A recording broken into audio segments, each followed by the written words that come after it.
Okay. Can you say hi, everybody? No. Okay. All right. Take it away. Word. All right, everybody. Welcome to Future Cannabis Project. Super stoked. We really, yeah. So I was prepared and then I wasn't prepared. So we're just kind of having a let's see what happens show today. And my primary interest in starting the show, I'm really curious about companion planting. We're getting into that time of year, and I've played around a little bit with it, but I've not really. I feel like there's a way to kind of help things along throughout the year, like how to plant from spring all the way kind of through fall, and use those as just helping your soil year round, helping your plants year round. So I'm probably gonna have a lot of stupid questions around this, but this is kind of where I was originally thinking of taking the show in that direction, but we'll see. We'll see what happens. I'll just say from that. But starting off, I want to really kind of chat companion plants. So when is companion planting something you just kind of have going, almost like a cover crop? That's part of the companion planting process, I'm assuming. But what do we usually plant, like root wise? What are we helping to bring biology, diverse biology, into the soil around the root zone of the plants? I know for a fact there's stuff you don't plant with other stuff because it can negatively affect that. So what have we found with like cannabis, like good companion planting for cannabis? And then how does that play along with like a regular veggie garden kind of thing? You know? So yeah, that's kind of the direction I'm looking at. If you guys, commenting, if you've already got shit lined up, I'm down. But other than that, yeah, companion planting is my focus. No beef. Let's just have fun today. I came back at just the right time. I just heard the let's have fun today. Yeah. Yeah. No, I was kind of going into ramble mode, but yeah, companion plants are my focus because I really want to fuck around with that this year. Let me see. So Russell, the love muscle from Cannabis Horticulture Association, is probably going to jump on. Yeah. It'll be interesting because he's on a new property, so it's kind of like, what's he doing to get this property from where it is now to where he wants it? Right, and that's but a man who is a steward of his property, the bearded that's one. the thing. Like when you get into this guy. Before I forget, ask Rotten what those two companion plants were Harry Rose told us about. Cilantro and something else. It started with a C. Does Rotten remember? They were pest repelling ground cover.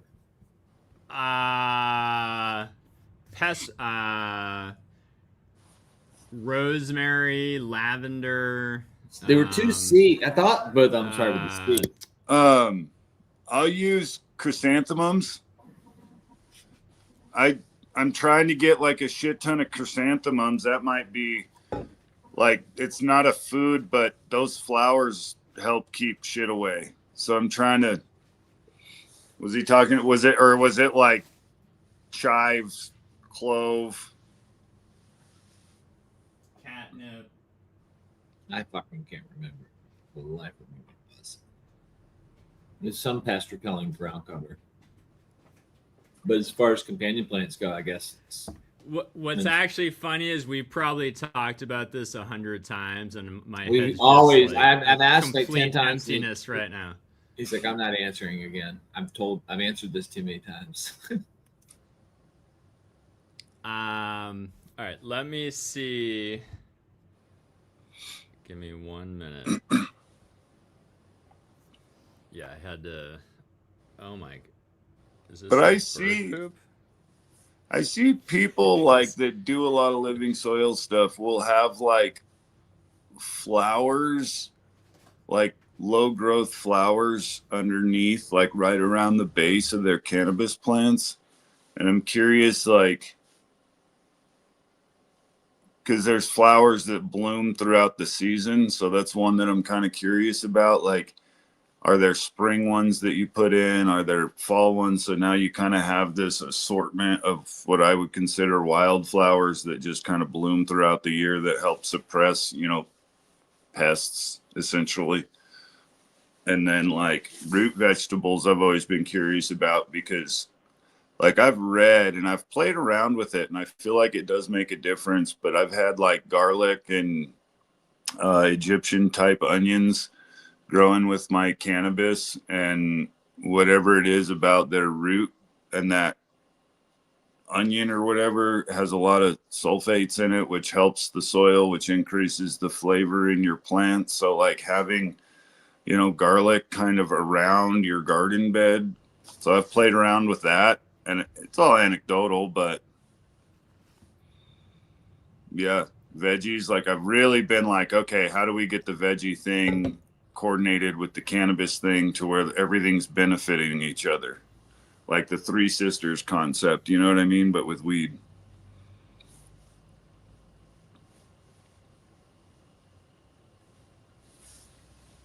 You know what? Hold on.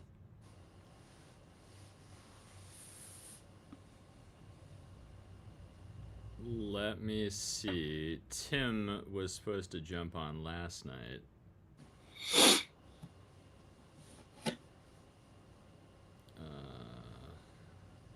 And then I need to go smoke something. Let's see. Another topic I was thinking about too, like I'm hung up on this Chem 91 sour cross from CSI. I've kind of been all over the place, like testing my tolerance because it dropped off. I was kind of talking about that earlier when I started with the post office. My tolerance kind of went down a little bit. So I'm like trying to bring it back. And every time I go towards that Chem sour cross, it like makes my skin feel like I'm vibrating and my legs like get all wobbly. It's the weirdest shit. And then this is from Brother Mendel. Well, okay. So these genetics are from CSI Humboldt. But Brother Mendel's basically been working the same kind of shit, but just different. So he's working like AJ sour diesel with like an East Coast sour D cut. And then he's got like some chem stuff that he's worked in there. And I'd have to go back and look at his lineages, like all the stuff that he's got on his website. But it's basically like some really dope S1 work of chems and sours. And even some of the plants, it's wild. Like some of the plants my buddy was growing from CSI, like Brother Mendel's got like his version. It's wild how it's like his version of that. And it looks really similar.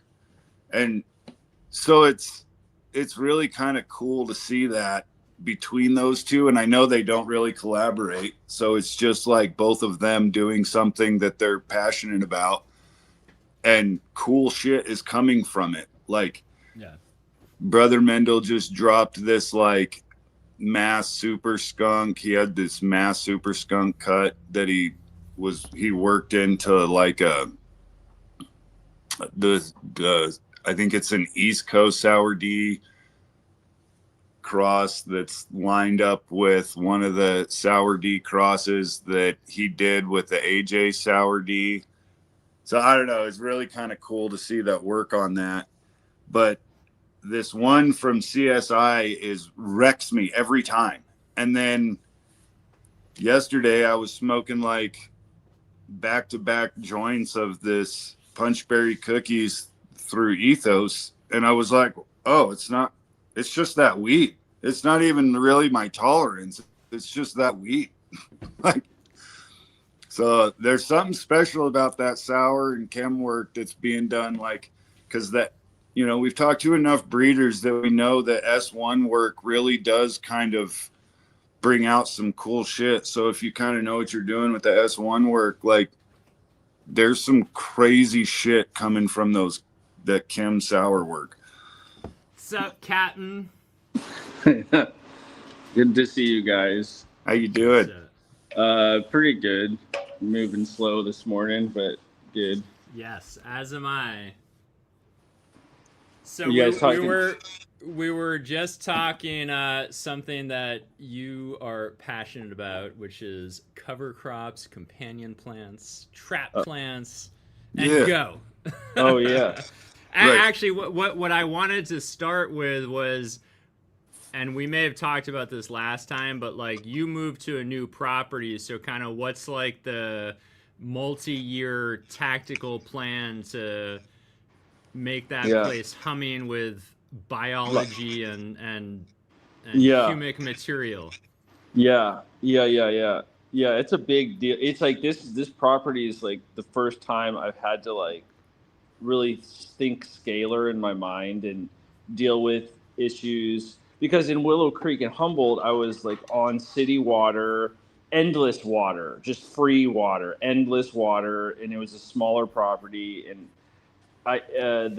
all the landscaping, I could mulch things easier and move, transport. And now I'm on this like scalar, larger piece of land, and it's on a well, so there's not endless water, and there's a lot more forested material here though. So at least I have access to duff. Like the duff out here is incredible, but really I think it's just more of a function of like the water. It gets so dry out here in the summer that nothing can survive without water. Even if you build, I mean, even if there's certain areas. Well, I shouldn't say that. It's getting me to think about it like more like a permaculture. You have to really think about where the water table is. Building like berms and swales and trying to like redesign. There's just a big redesign of the property that has to go on, and it's a lot. It's a lot to think about because it is really dry out here. Like I planted a bunch of plants and tried to do a little something last year, thinking maybe they'd survive, and they all died because the ground gets so hard and dry. In the summer, in the dead of the summer. And so, I mean, yeah, it's kind of like redesigning. The companion planting thing is tricky. Like things, there are things here now growing. We're in the second year. You just have to be patient with the process, right? Right, because you have to build the soil up, and then like Yeah. the soil ecosystem up, and then you can start supporting the companions. So it's like Yes. figuring Yeah. out a cover crop that'll exist in just nature, right? And then Right. you're using the land to really try and utilize essentially as much water catch as you can when it does come, so that you can retain as much moisture. Yes. Yes, that's right. Yeah, dude, you nailed it. That's totally what it is. It's that building up, and it's kind of, to some degree, it's an experiment with what plants will survive long enough to do their thing. That's kind of what it is. It's like I could probably like actually physically show you, so people could actually like physically see what's going on. Because there's like, my favorite companion plants have always been like calendula and borage and alyssum and oh my god, dude, my brain is like fried right now. Yarrow. Yeah. Here, I have yarrow and calendula flowering outside right now. All right, I'm gonna flip this biatch, and then it's like also spatial proximity to the your cannabis, right? It doesn't matter like if your area that grows the fucking plant is 100 yards away, like it's not gonna help very much if Right. not close enough. Right, proximity matters and everything. Yeah, so proximity matters. So I'm like fucking Captain Dinglehopper here, trying to figure out back camera. Let's see about this back camera. Let's do this. Aha! Haha. So now turn it like a TV. Yeah. Look at that. It's weird. It's like reversed for me. I'm turning it. Where am I? Oh, there. Oh yeah, there. Okay. All right. Everything's backwards, so don't walk while you're looking at your screen. Right. But It's for weird. us, Yeah, it's backwards. forward. For us, it's forward. Great. That's fine. I get it. I totally get it. So there's the greenhouse over there, Okay. and then there's the. Oh, it's weird. I have to point the opposite way. There's a pond, right there. So this, interestingly, like right now, it looks hella green. It's like, oh, dude, this is like amazing. It's all green and lush. But the area by the greenhouse here totally dries out. It gets like crazy. I have calendula growing over there, and there's a mullein plant growing right now. And so my plan right there is to build a little berm swale kind of system there, and it's still going to get too dry there. That area right there will dry the fuck out, like bone dry. So I probably have to just put a little irrigation line over there. But if you go over on this side where I can't, dude, it's like so weird. I'm like trying to, oh yeah, there, okay. There's a garden right there. Mm-hmm. That area right there with the little fence garden, that part has crazy high water table. That area in there, even though it seems like roughly the same elevation, that area gets hella water. So that area can almost grow companion plants. So for the garden space, I don't have to worry about it as much. So it's like if I did it, I would like you plant companion plants in there, and then I got to do it around the greenhouse. That's the key. Is like so the borders along the outside of the greenhouse. Right. That's the area you want it if you're actually doing it right.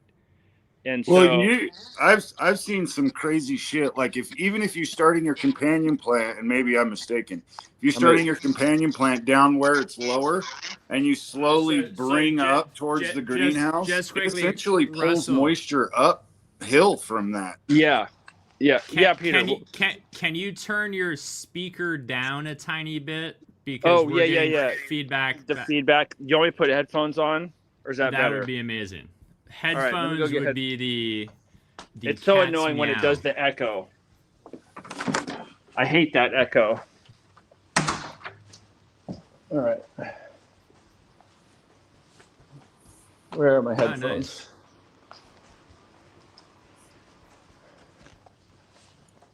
Five gallons of yarrow ferment. Ooh, that sounds heady. Right. What was Nick talking about last night that I was like, I want to do a shot of that?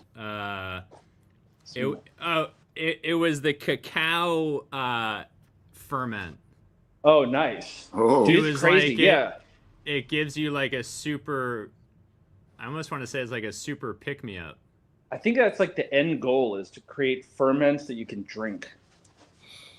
Right. As he was talking about that, I was like, it is like safe for human consumption. I went down this rabbit. I didn't really go very far, but I read this article about carrot juice being like a better sugar supplement for compost teas and such than molasses. Just in the essence that molasses in the compost tea essentially like increased the population of E. coli. So like carrot juice became this like bigger, this more recommended kind of sugar source. And I'm like, well, what if you just plant carrots and leave them in the ground to decompose?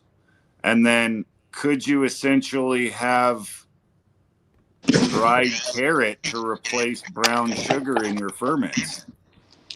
Just quickly, Russ, are you hearing us through your earbuds? I hear you now. I had this stupid. Okay, that's better. It wasn't working. This I bought this. No, this one, is much better. Much better. It doesn't do communicate. It will transmit sound like music, but it doesn't transmit communication. It's weird. It's fucking. I don't know. Whatever. Technology. Whatever you did, it's much better now. Whatever, bro. What was? All right. So what were you saying, Jeff? fermented carrots. Oh yeah. So high sugar like beets and carrots and other kind of high sugar. Yeah. Replacing like molasses Sorghum. and tea. Could you potentially grow those things and dry them out, like freeze dry them into a powder and use that as a replacement for brown sugar and your ferments? I think so. I think that's a great idea. You're probably not going to get the same, precise, like direct Is shot he real of. quiet or not? It's probably better. It's probably more like a prebiotic. It's probably better, honestly, in my opinion.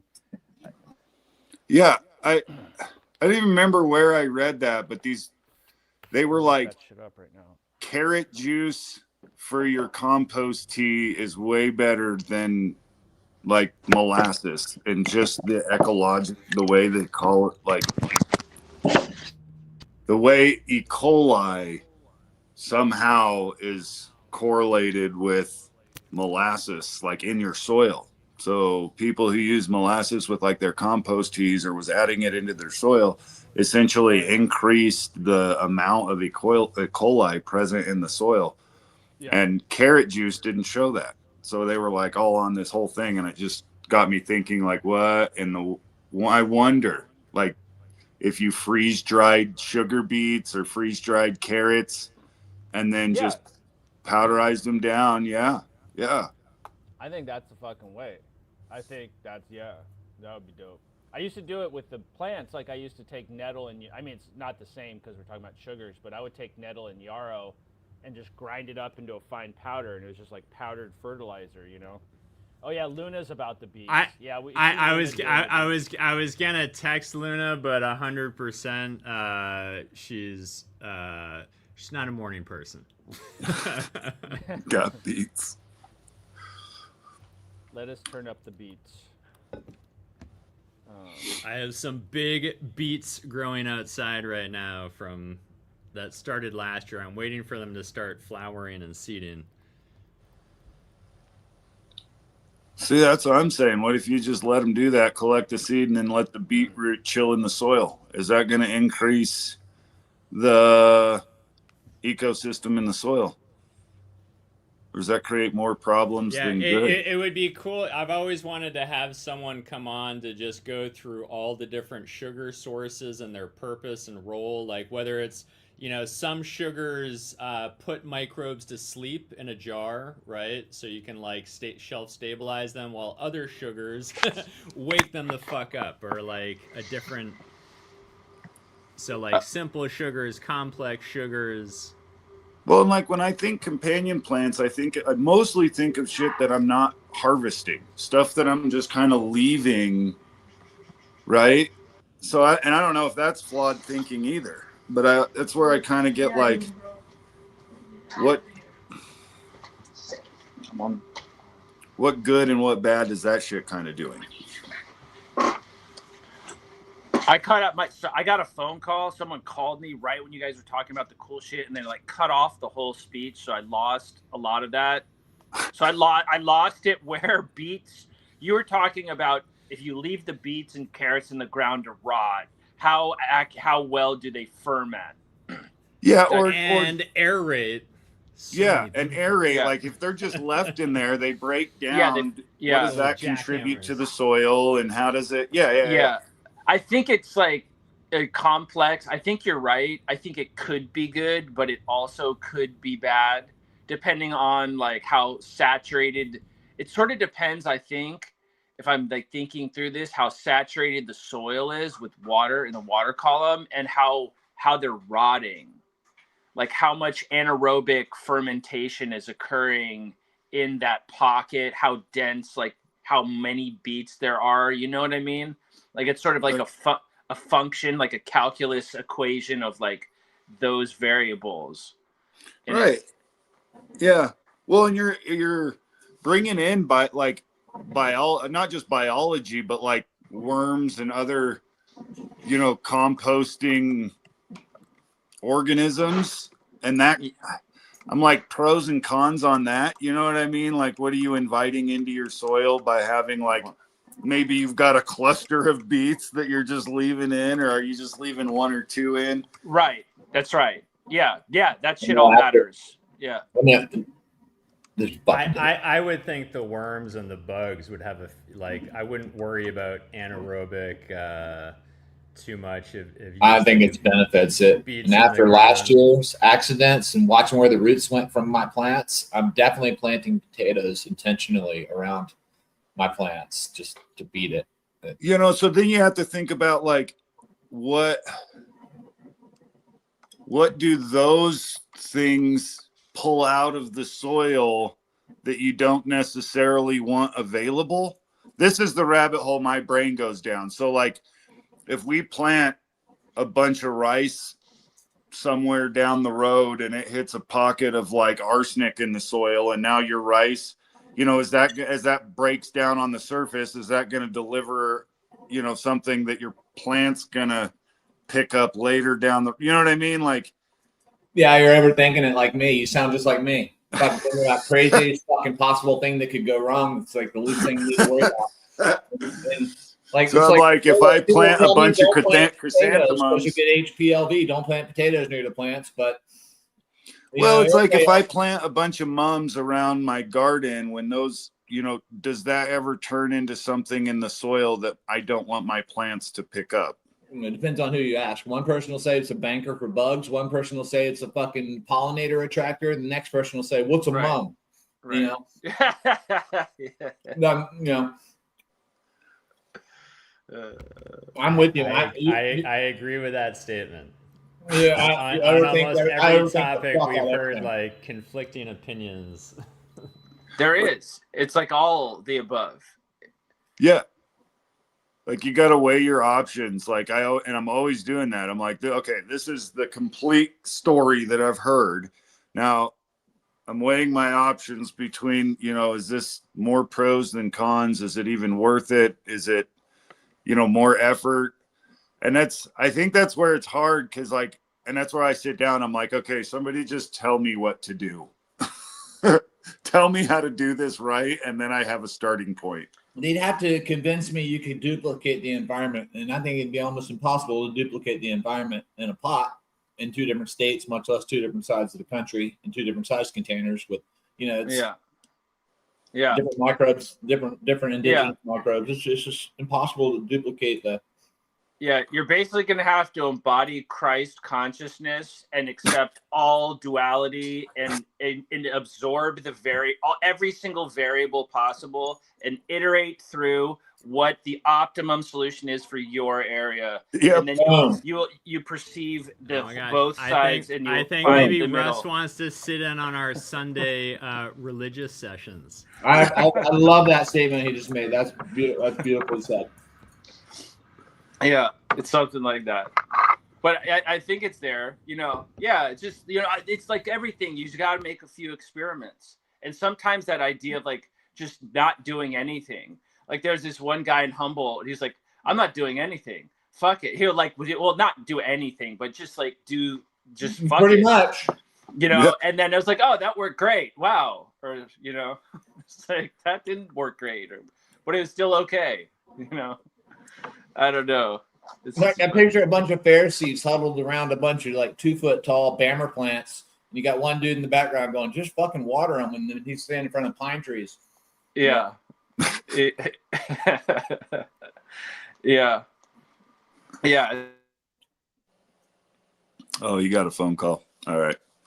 So yeah, it is kind of this wild concept of like, nobody can really give you the answers.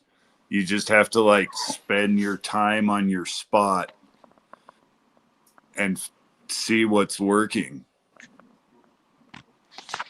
And that's tough because you start having to like, sometimes you actually have to have data, and sometimes your data is just like your own recorded failures over and over and over again, you know? And that's where I've kind of been like, well, I'll play around with it. you know, but I'm going to stick to what I know and slowly kind of reach into these other elements of like, oh yeah, I'm going to play around with that. So it is just like, I think somebody in the comments said, you just have to like observe. You have to sit down and observe your shit for like a few seasons and then be like, okay, this is what I'm going to do. Yeah. Can you see that? What is, Wait, what the fuck? what do you got there? That is Oh. a Luobo radish. Oh, okay. Oh, it kind of looks Did I like just- a daikon root. Or what? Is that a daikon? No, but it's another radish. Those are all the seeds. Looks very similar.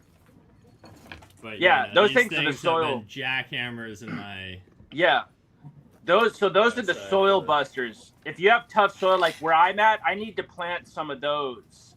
Basically, like I need to plant a shitload of those by the greenhouse. So just plant like fucking rows of those, let them break down, cover them with mulch and forest stuff, and within a year or two, the soil will be significantly more aerated and compost, you know, just rich in organic matter. And then eventually, I think if you do it right, the roots from the dynamic accumulators or companion plants will be able to grow down deep enough.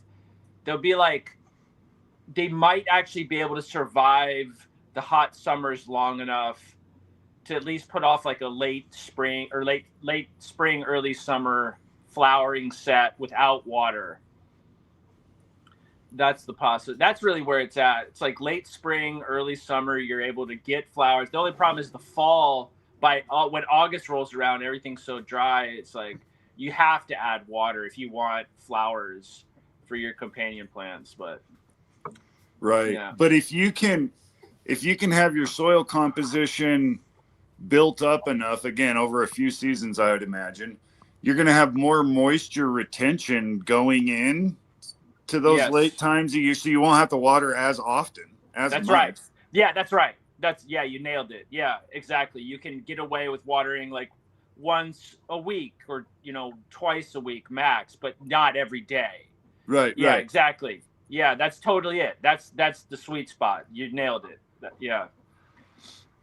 So it's a combination of essentially rebuilding the soil through whatever you can get to grow and break it apart to build that up to hold moisture. And that's just getting started. That's that's kind of where I'm at. Like everything is hard, compact clay. So it's like easy to mend. Like it's great starting material, but you have to loosen it up and then you have to get your shit into it. And then you got to keep it loose. And then you got to start having it to be able to drain well. You're not even looking for like moisture retention. It's more about drainage at that point. Right. So it is like, it's a great starting point, but it's starting with it sucks because it's just so compact. It takes forever to actually get wet. Yeah.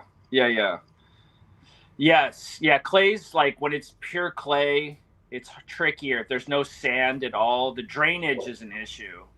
So that's always tricky because then you can get that deadpan layer down. Like even if you built up the soil column, and then you have that clay layer down lower, and you can get some issues if the water pools on that. So clay is one of the trickier soils to work with for sure.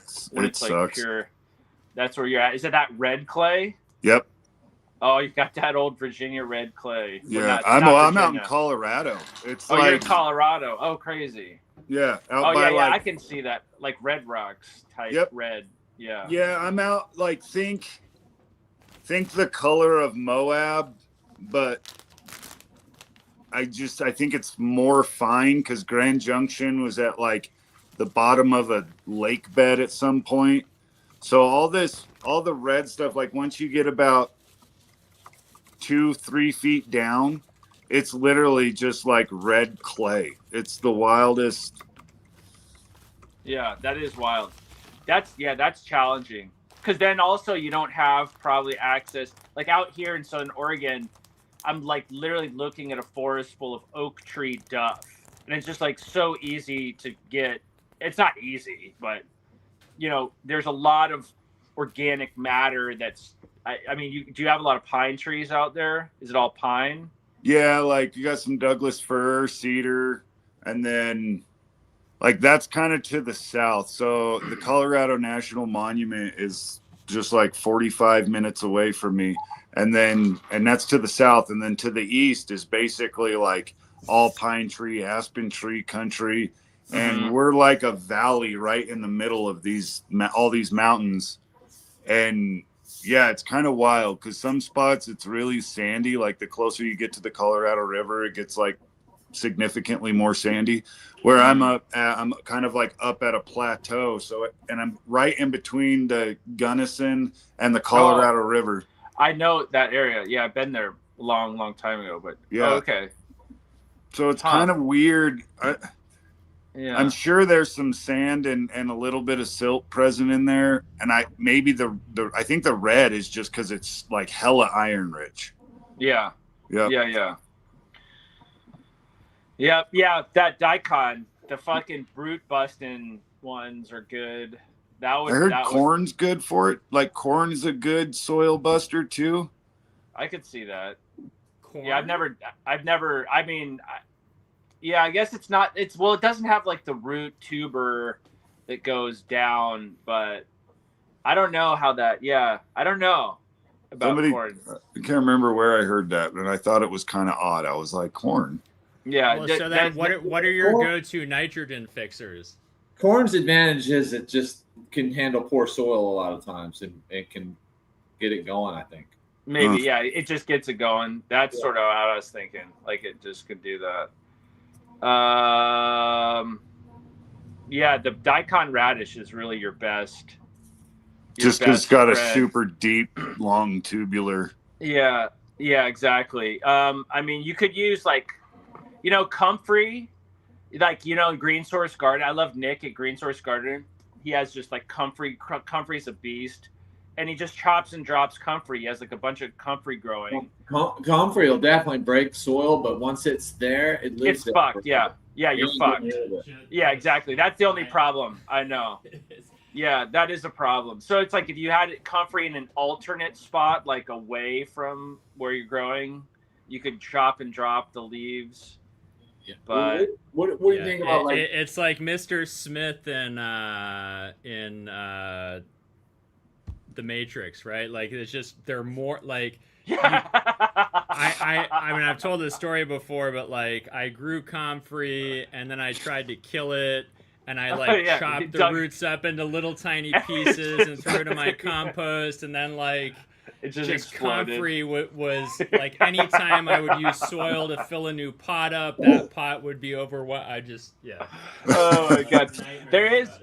There's a clumping comfrey that's called Bocking number 14. That's a clumping comfrey that doesn't like have crazy rhizomatic spread. It's really cool. It's like a clumping comfrey. And it stays. I got one from Flying Blue Dog, these ladies, a long time ago, and it'll stay like a clump like this big for like 8 years. It just stayed like a clump. Like, oh wow! It wouldn't send out the little shooters and spread. It was a pretty good plant. Wow. It was pretty good. But it's like I don't know. I haven't looked about buying them online. I don't know if they're like available or whatever. I was thinking, calcium boosts flocculation. Like if you had calcium, it like helps aggregate clay particles. It can help drainage. I've heard of that too. Bocking 14 died and had shoots. What? Sorry. Oh, cool. Yeah, hardy. They are. That cracked me up. You gotta leave the extra worms from your fishing trips. That's funny as shit.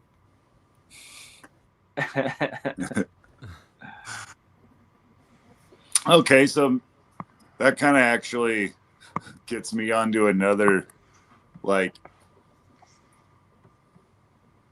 I know a lot of people that'll kind of kick things off by just burying fish. As like starting off some nitrogen into the soil, they'll just run through and bury fish. I watched my grandfather plant fish heads underneath tomato starts every familiar since the beginning of fucking. Far back as I can remember, and I think it was because it was an odd thing. Why is he putting a fish head in underneath? And that's why I can remember it, because it's a long time ago. Yeah. Long time. Yeah, I just saw a video on Instagram. They were burying, it was almost like a whole fish, like a mackerel or some shit, a bunch of them. And they were like making, I think they were doing it for his strawberry bed. It's like a clump of fish. Then they added in some wood and soil, and it was like a whole thing. Yeah. I've been planting.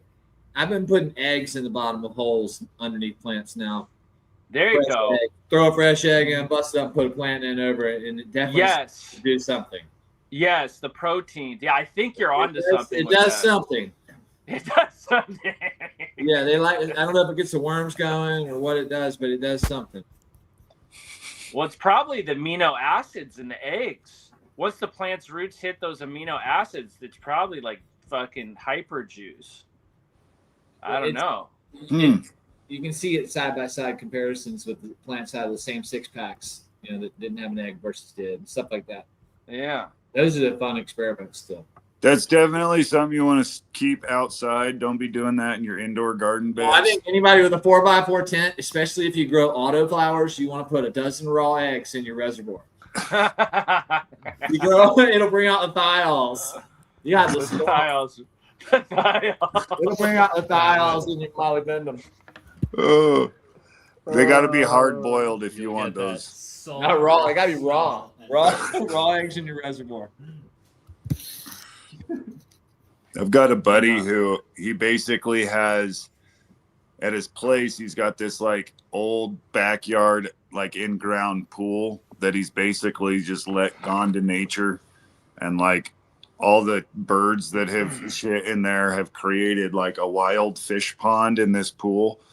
And now he just like scrapes the fish poop off the bottom of it and dries it out and uses that as like a soil mimic. And since he started doing that, he's just like, everybody needs a fish pool. Everybody needs their own fish pool. But like, he didn't stock it. That was the crazy thing. It was like the native birds, because he's like down south. Yes. Isn't that wild? How like the fucking fish appear in the water? Yeah, because they just run through the bird system and they just shit them out. And now there's so now there's just wild freshwater fish in his backyard pool that he hasn't messed with in years. Wait, what are the fish shitting out? So they shit out like the birds shit out baby fish while they're flying through the air, and they land in the water and start. So they breeding. ate a fish that still had eggs in it, or and those baby ass live fish, or they ate the eggs, or they ate live fish that survived the intestinal system and the steamy liquid poo. It sounds like a fish story. Right, well, anyway, looking into this. Somehow the bird. It would be interesting to dig deeper into how exactly the birds. Yeah, so supposedly that's how, like, when a new pond forms and all of a sudden there's fish in it, supposedly that's how the fish get there, is through the bird shit. I think it would be maybe. I would have thought it would be from the bird, like catching a fish that had roe and then going to a water source and eating the fish and maybe dropping eggs. Yeah. I just looked into this. Something like that. Another option is the bird lands in the creek. It tries to grab a fish. There's eggs, and eggs get in the feathers here. The eggs get stuck in a feather, and then they fly over to the other pond and wash them. It could be by eating it too. There's like a bunch of different vectors of possibilities, but the bottom line is the birds transport the eggs to a random water source. And now there's fish in it that there wasn't before. And now it's like a concrete pond. He has like turtles and shit in there now. I'm like waiting for alligators to show up, but it's like a concrete pond, and now he's like figuring out how to get the good shit from the bottom of that into his plants.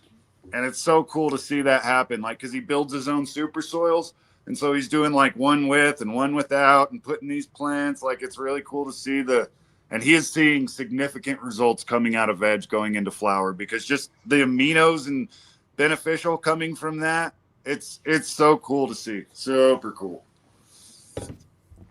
Yeah, that's rad.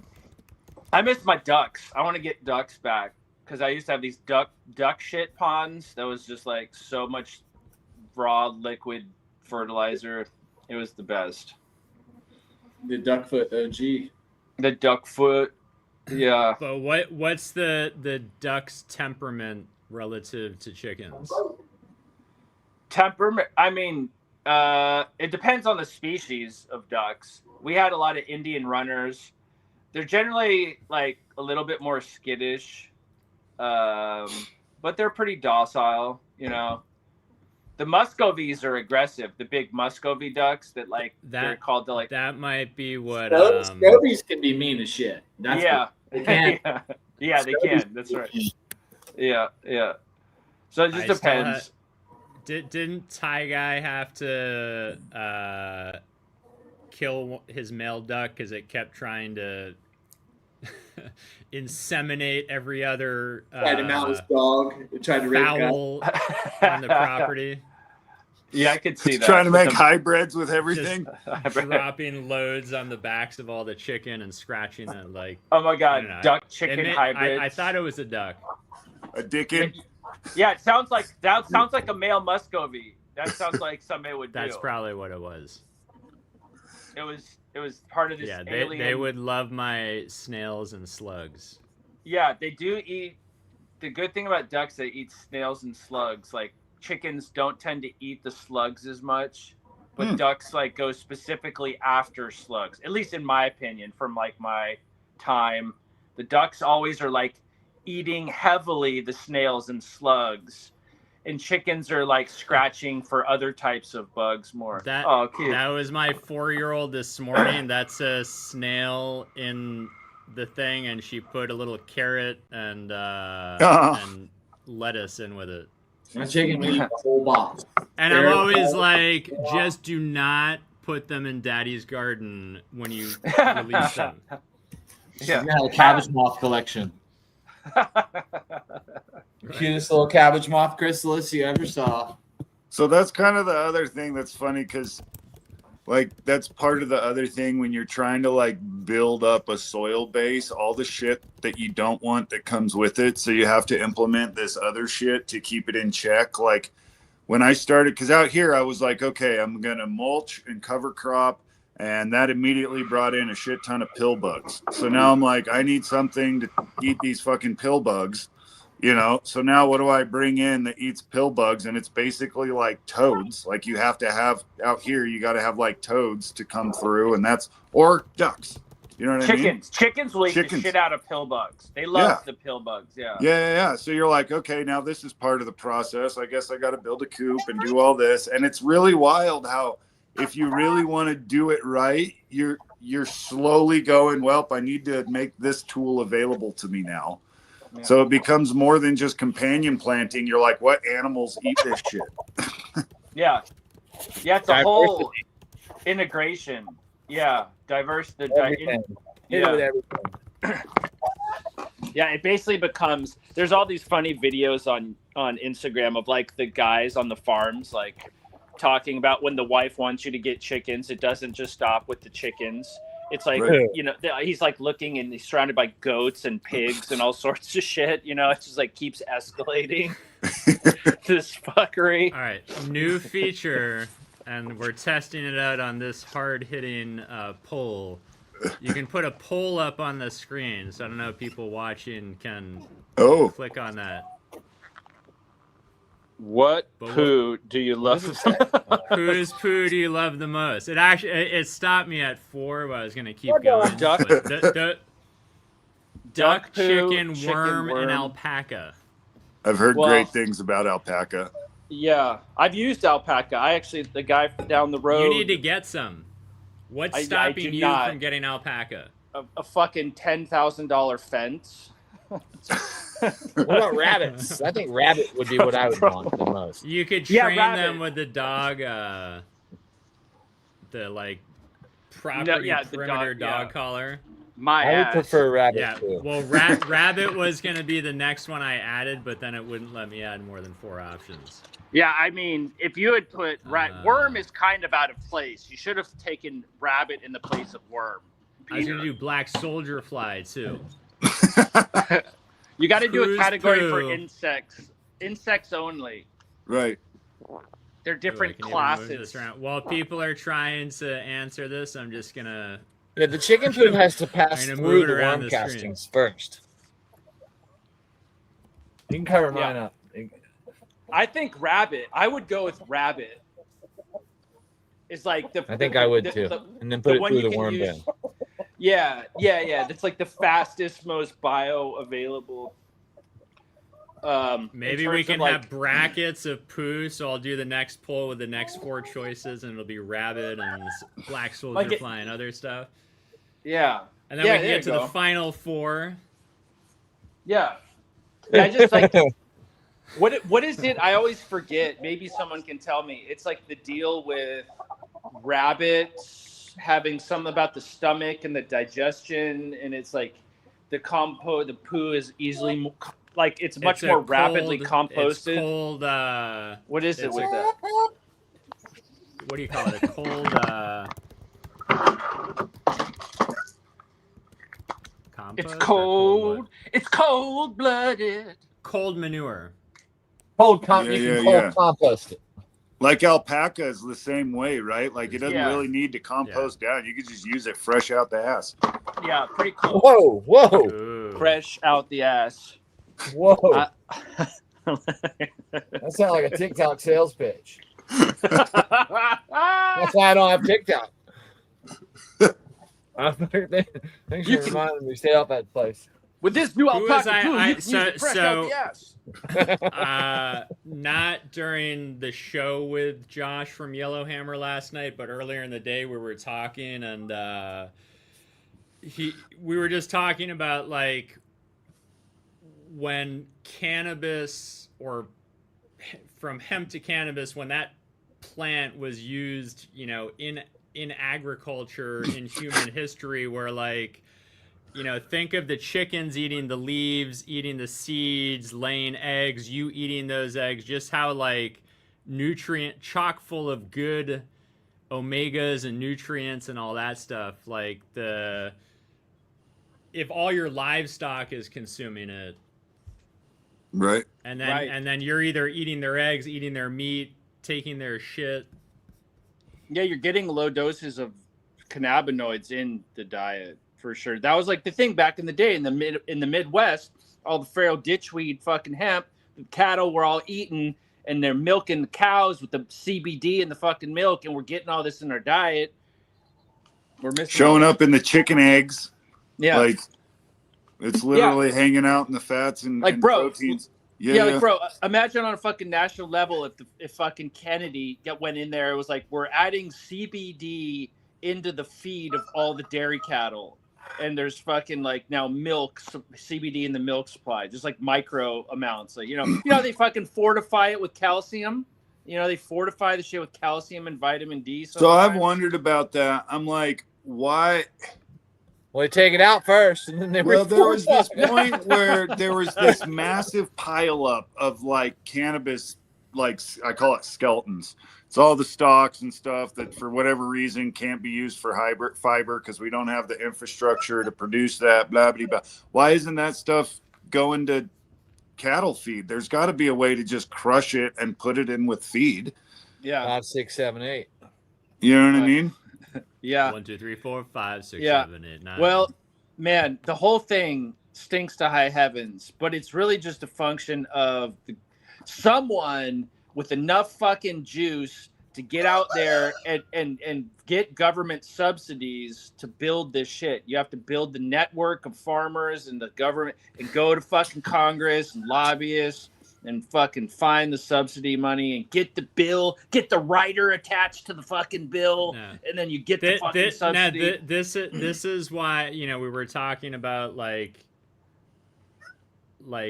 having the nonprofit, and one of its like things is on the political front, because it's like you're going up against these lobbies that are Yeah. It's like the more your mind is blown by something not making sense and not being like logical, the more some lobby probably jammed it Yeah. down our Yeah. throats. So, by the way, this was not the most popular poll ever. So, the one vote, I'm going to stop the poll on the one vote, and the winner I ain't gonna is lie. I didn't vote Alpaca on it either. Poo, And I got leading the chickens. way with one vote. That's funny. That's good. It won. Alpaca's won. All right. You know? Groovy. Still on top, from what I understand. Yeah, I think But you're yeah, right, so, though, so, Peter. so we were then because then it was kind of like, you know, all of our like humans getting sick more frequently with more shit that we didn't used to get sick with since, you know, industrial agriculture and kind of tying all this stuff together. Oh, you didn't see the poll? No, I don't think it showed up on YouTube actually. I never saw so, it. so I didn't see maybe it pop I up. can only see it on only this side. I on- couldn't see it on YouTube. That one vote was Peter. No.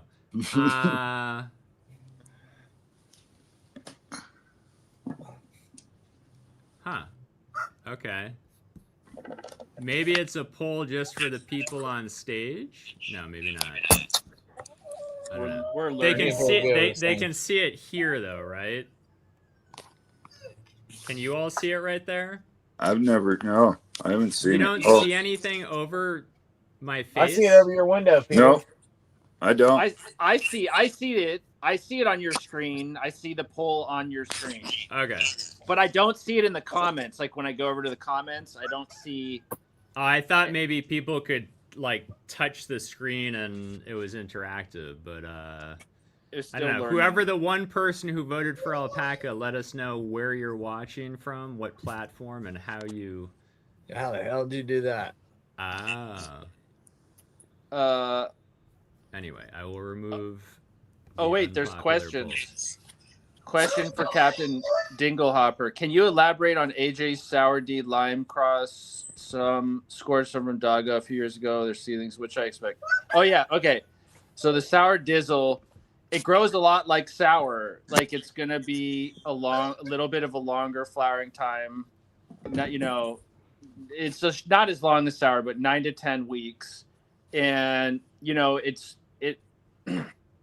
likes a lot of calcium and magnesium. You know, I would definitely say front load it with calcium and magnesium before flipping.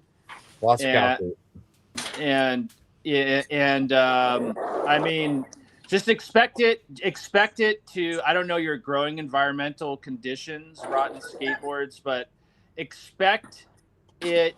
If you don't have the lighting dialed in, it's going to stretch more. It's going to get fluffier like a sour would.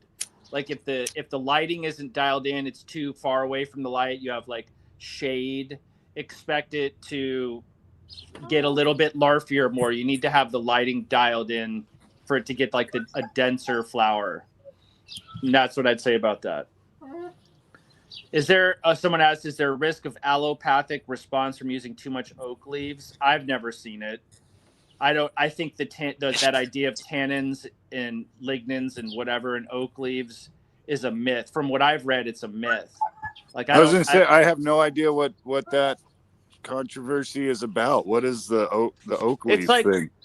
There's like, you know, because oaks, what is the fucking in the oak? I can never remember because I'm you know, but it's some chemical in the oak leaves. It's like the idea with pine needles being too acidic, and if you add too many pine needles, it like changes the soil's acidity levels, drops them. But it's kind of like a myth, sort of, if they're broken down enough.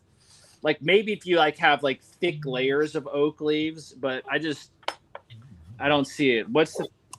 I've never seen it, but I actually spent a time a few years ago watching a whole YouTube thing on this. I think And oak tannins, like he says, oak tannins build up and they act as a retardant, possibly. Like black walnut, kind of, but not. Yeah, something like that probably is what. Oh, Yeah. okay. I think I think it's the tannins. Like I said, I can't remember though if that was the It's thing. likely the tree's own way of trying to keep competition in the wild from overtaking it. Right. Let's see Yeah. So what it drops the Google has leaves to all say. around. Oh yeah, I like it. Yeah. I can vibe with that. I've learned this. I just like I'm a fucking mental case sometimes. Well, it's like anytime you Can't have remember. an excess of something, like if you've got an excess of anything, it works as because I've seen that They with should be like pine shredded trees. or mixed with green nitrogen-rich Yeah, that's what I materials. was just about to say. If you start breaking the ratio up a little bit to where it's not They so decompose dominant. slowly. Yeah. Tough, waxy, and slightly acidic nature, they break down slowly. SSTs are awesome. I like SSTs. Yeah. So if you're like it just depends on what you're mixing with the oak leaves, right? Like I guess I'm not thinking about Mix this 'em. like I'm not thinking about this like on the East Coast where like I'm looking at a forest and I got madrone and pine and ash and oak and there's all this duff of all this other shit mixed in, right? So it's like you're getting this really rich microbial breakdown. And there's like, it's breaking down relatively fast. But I can imagine in somewhere in the East Coast where you have like 50 fucking oak trees and all you have are giant piles of oak leaves. And Right, 4 that's- weeks of warm weather a Yeah, and that's year. all- that's all you that was got. where I grew up. So we had, I mean, I would every Saturday I'd mow. We had 15 acres, and I just get on the tractor and like ride all day and mowing. So I get the grass clippings and I get the oak leaves, and then we had a really low spot, so that's kind of where we would dump all the stuff year after year after year. So trees count as companion plants. That's what you're telling me. Yeah. To grass. Yeah, but the oak leaves like would break down. Yeah, so like in that scenario, so it's always like everything that we deal with these variables of people asking questions, it has to be like coaxed out because there's all these tech. So I would tell you, well, I don't really have a problem with oak leaves breaking down, and I can dump a bunch of oak leaves on.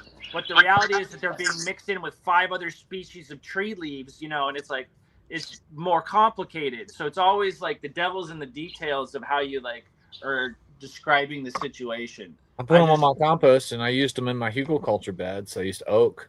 Yeah. And the beds grow well. Anything. Yeah. I think it's just like a function of like, I don't know, especially if they're on the top. Like if they're on the top, I'm gonna look this shit up right now. It might require just adding gypsum or lime or other stuff like that to it to change the acidity or whatnot. Yeah. But I think if you have lots of worms, I think the worms remediate most issues. Yes. Yeah, I want to start growing mung beans. They're awesome. Oh, cool. They grow fast too. I've never So going grown into mung. the sunflower thing, I've heard sunflower, like, what is that? The seed sprouts of sunflowers are nuts and aminos and shit. Wheat berries definitely are. Winter wheat, the wheat berries is definitely awesome. I think that's barley. I think it's the same thing as barley, but I'm not sure. I've never grown barley, actually. I have a 4x4 bed this year that I planted with flax seed. Oh, fun. To do as a cover crop in there and see what happens with that, hoping to give it to the chickens. Oh, yeah. Yeah, we grew amaranth. We grew amaranth and quinoa a while back. That was fun. Did those also bloom? Do those also have flowers, quinoa and amaranth? Yes.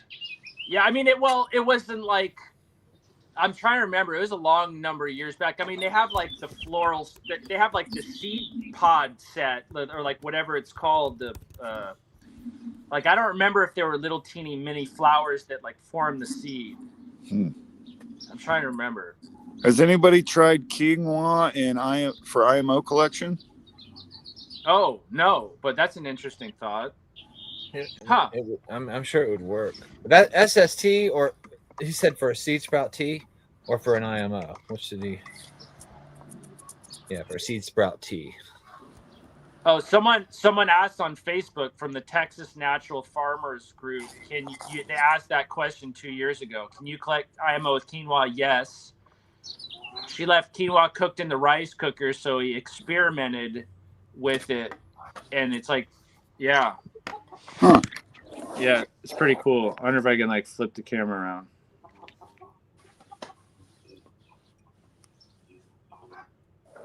I think you muted yourself.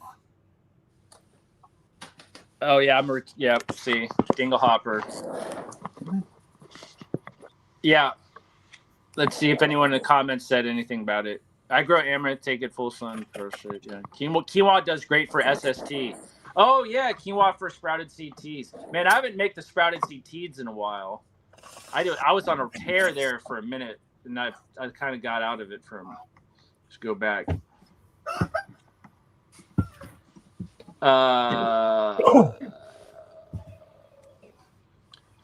So it's saying like with oak leaves can tie up the fresh oak leaves tie up nitrogen, which is why you guys were saying to mix it with lots of nitrogen. Yeah. Acidify the microzones, slowing seedling establishment. They said, ideal 1 to 2 inches, moderate is 2 to 4 inches.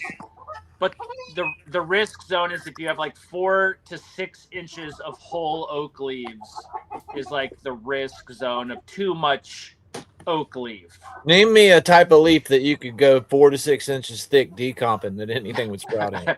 I can't think of one. Well, it probably divides. Like it probably really depends on your environment. Like it's kind of wild out here because that is what holds our moisture. Like, so everything, there's a layer on the bottom and a layer on top that stays dry, and that shit will sink down in like 2 days.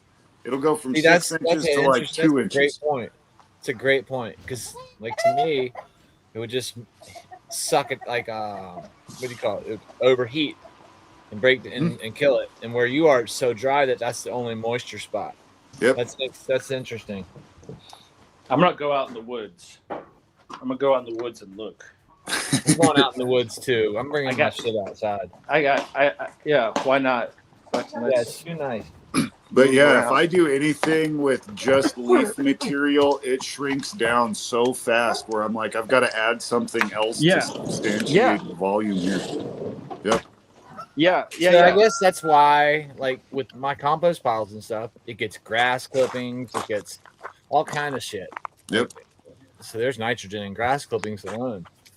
But yeah, I bet if you go out to an area, especially if it's real dry, like in July, August, if you got a big pile of leaf, I bet the top 3 inches are pretty dry. The bottom 3 inches are fairly dry, and the middle is just cooking. And it dry, like you can watch it move by feet. It's so wild. Let's fucking look here. It's like years. Look how easy the fucking. I'm just digging. Like I can literally dig like almost a hand length into the soil, half a hand length. Yeah. Some fucking worms. And it's just this like duff layer of oak leaves.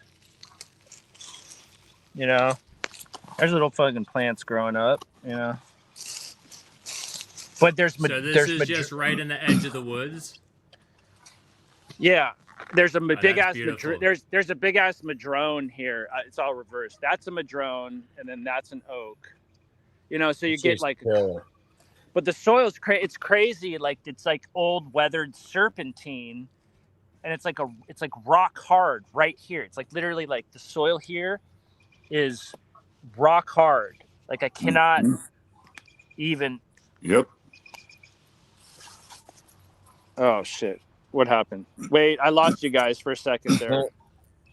We see. I think it's the Wi-Fi. I don't know if it cut out. I don't know if anything cut out, but nothing. The soil is like weathered serpentine, and it's just like it's almost like a red clay. Like like you guys were talking. Sorry, it's reversed here.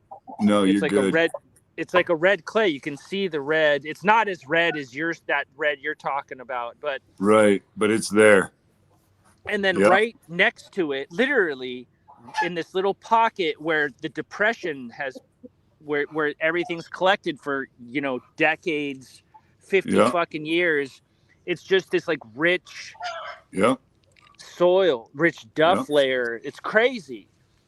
You know how it's like the decomposition is broken down. There's worms, there's some moss, and Everyone's that's happy. yeah, it's really fascinating. And just like, you know, here's a little oak tree growing up, but the duff layer is crazy. The duff layer is really wild here. But this is the stuff that I want to move. Like when I'm thinking Yep. about like relocating, you know, to build my companion plant area that's away from all the oak trees. I just want to Right. scrape off That's all the this whole shit. point of IMO and the Yeah. Jadam shit. Like, it's funny to me how some people can't understand. Like, that's the point, is you want to take where it's prolific and move it to an area where it's not as prolific, so that you Yeah. can start to popularize that Yes. area with beneficial biology. Yeah, So- like this whole so- area. Yeah, Peter. No, I was just gonna say, just quickly on a troubleshooting front, Anthony, I Oh. see your Facebook comments. I don't know why you can't post a picture in the chat, but I've never seen. Yeah, anyone it post a doesn't- picture in the chat. So I don't think it's ever. if Yeah. there's another, Nobody's if there's ever a been able to question, post a happy picture to in show it. chat. All right, carry on. He went too far. And he just got taken out by the wild boar. But yeah, that's that whole concept. Even I often wonder, like, you know, all those little oak trees that are sprouting up, you know, if he was to take all that and make an FPE out of it, what does that bring to the, I'm guessing, root structure? Like, it's going to do something for the roots, because in that plant stage, that's really what it's focused on producing. So I'm like, can you do FPE with like little shoots like that? The bear is walking away with Russ's body. This is the bear walking. There he is. We thought you maybe got taken out by some large animal. I don't think he can hear us. Hold on. Where's my can you hear us? Can you hear me? There we go. Can you hear me? Can he see that? Can he hear that? I don't think he can even see that. No. All right, Check we'll one, mute him check until one. he's up. There you go. Maybe he's rebooting.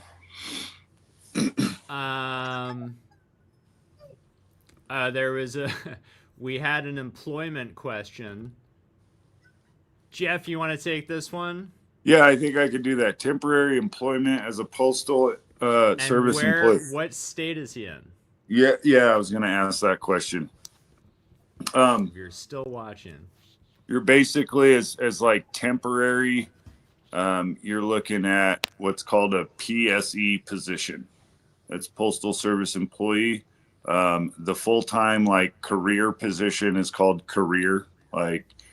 And typically, like, every postal employee starts as a PSE prior to becoming career. You just have the opportunity to deny becoming career, which you can kind of pick the hours you want depending on the office you choose to be at as a PSE. So hope that answers your question. And is the USPS weed friendly? As far as I know where I'm at, it's pretty chill. Excellent. I think it depends state to state, if I'm being honest, and it depends probably the position. I don't know. I haven't applied for any driving positions, so I wouldn't know. I haven't applied for any maintenance type positions, so I wouldn't really know. I'm a clerk and I throw packages. That's my job, and I really I would just get high as fuck and drive that truck around. Put some music on all day. So yeah, it's actually really funny. There's things I wish I could say that I really can't. that I know that's kind of funny to me. But Say it, say it. This say is cool. it. Do you see that? I'm gonna grow the gorilla food there. Oh, nice. Oh yeah. I'm stoked to. I think that's my buddy Anthony. Yeah. I'm stoked to see what that turns out like. But yeah. What were you talking about before you cut out, Russ? Oh, can you hear me? I don't know what happened. I We think can. I just got. We can. I think I got. I think you far got away out of from- service range. Yeah. Yeah, I got far away from the Wi-Fi, or I got too excited, and the universe was like, you can't get so excited, bro. Fuck you. Yeah, you And need then to it chill, shut it bro. off. Yeah, that's basically what happened. I got excited because I found a salamander. A what? And I was a salamander. Salamander. Oh, And I was like all stoked. Hold on, and then it cut off. Here, I'll show you guys. Hopefully, he's probably still there. I was looking at this duff layer. I think, yeah. Sorry, yeah. it's like reverse. Yeah. Oh, I see him. Card. Yeah, he's like dark, almost black Yeah. in parts. It's like Yeah. it won't focus properly, but he's right. No, we can see him. Yeah. Yeah. He's Yeah. under the leaf. Yeah, he's cute. Yeah. He's a little baby. my chickens would salamander. love to get that thing. I know, right? That would Yeah, be- but this it's a this tough area death. here, like all of this shit here, there's just like chunks of bark. Lick I what? think that's a What does spider. this only wanted to The, lick? the There's some salamander. crazy. Like Oh, when I Lord. moved here, I was just like blown away with how much It never my lick son- something until it tells you to lick. these little pockets here under the trees have the craziest. Look at that, just an oak trees trying to grow up there. These smell like when you dig down here, it smells like all earthy and sweet. This is like the craziest fucking duff layer, bro. I hope I'm not digging up. I got to be careful. I might be digging through poison oak roots. Let's not. There's a fucking oak right there. I'm like, that's the other fucking. Look at that shit. I got to go wash my hands, bro. Oh. Kind of Fuck. life lessons. Bro. When I was like 7 or 8, it was Yeah. the end of the winter, so we were like clearing the woods out, and Yikes.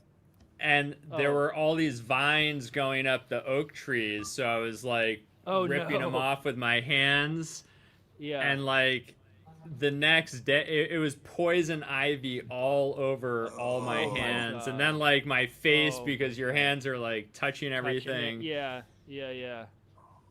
Oh, bro. Yeah. That's the word. I know. We all learned. I did that. Poison ivy, Companion you just have plants to you learn don't through want in your experience. garden. Yeah. I And learned then that when I moved the here. calamine lotion. Oh yeah, there's all sorts of ways to mitigate it. I learned that when I moved here. I didn't realize. I had no idea that the poison oak roots are like rhizomes. Like a little fucking chunk of root can spread. I thought once you killed the above ground plant, it was dead. And I was like, what evil motherfucker invented that plant? Because why would you invent a plant? Like, I'm convinced that there's some like medicine in That oak plant's that we don't set up know for about. success in life, right? I'm Well, that's convinced, just it. It's yeah, like no other roots It's near my shit. poisonous to anything that would want to nibble on it. I'm right? convinced it's not. No, deer eat the poison oak all the Deer time. love it. Really? Deer eat Yeah. the shit out of it. Yeah, I'm convinced Just it's like us. Sean They fucking Connery. love it.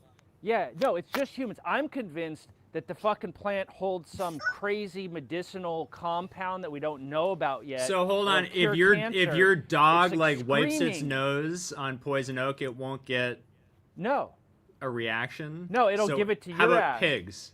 when the They dog give it to no, you, no, your dog will no run animals, through it, and you'll no get the poison fucking ivy. animals. No fucking animals get it. It's only humans. Yeah, dogs don't get it that I know of either. That's wild. So it has to do with our immune system.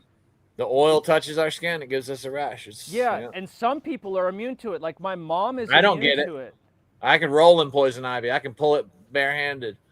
God bless you, sir. That's like you need I to don't like get it. donate blood to the cause and figure out. But if I what's touch it going and I go on. in the house, the whole house will That's get the- it. I don't that's even the- have to that's touch the them. gem. Yeah, my mom doesn't get it, and I think she You passed don't that react gene. to it?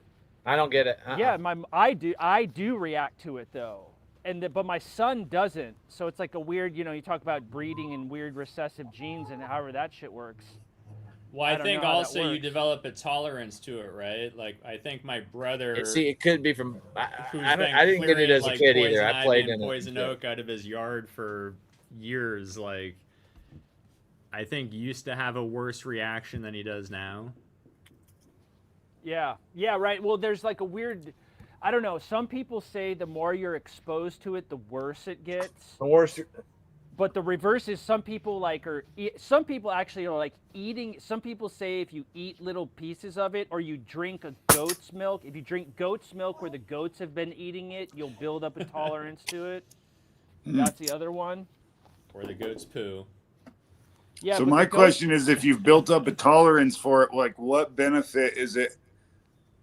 You know what I mean? Like you were kind of talking about, there's some kind of medicine that's coming from that we haven't discovered yet. It goes into like Yeah, that other drinking animals love. milk and you know, from cattle that have eaten cannabis. What happens when, you know what I mean? Like if you've got poison ivy as a part of their regular diet, you know, what does that conversion look like to a point where it's like, oh yeah, this is helping actually boost our immune system in general, so we're less likely to catch this fucking virus or some shit. You know what I mean?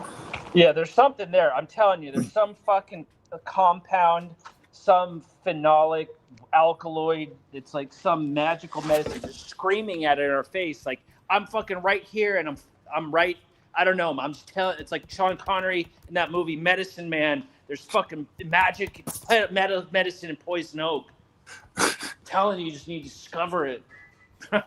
Got to make a paste and put it in your mouth. Okay, and here see we what go. happens. The active ingredient in poison ivy, poison oak, and Yeah, poison ruschiol, sumac or is urushiol. This is a colorless or slightly yellow, sticky, oily resin found in the sap of all plant parts, leaves of that plant. Yeah. Stems and roots. When exposed to air, urushiol oxidizes and turns brownish, acting as a potent allergen that causes allergic contact, dermatitis in most people. Yep. Yep. Then that's it. But that is just what causes the reaction. So, you know, it could be that compound is the medicinal value, but it could also be that there's another It could, yeah. I don't know. I'm high, bro, and making shit up. Well, bro. sometimes you need like some kind of inhibitor or something. Like in nature, this is a thing. So like people who are allergic to cats, listen to this. Raise your chickens around cats. Don't let your cats eat your chickens, obviously. But as long as those chickens are raised around cats and there's like an interaction, for whatever reason, those chickens produce something in their eggs that when you eat the eggs, you will be allergic to cats. It's the fucking weirdest thing. Yeah. Huh.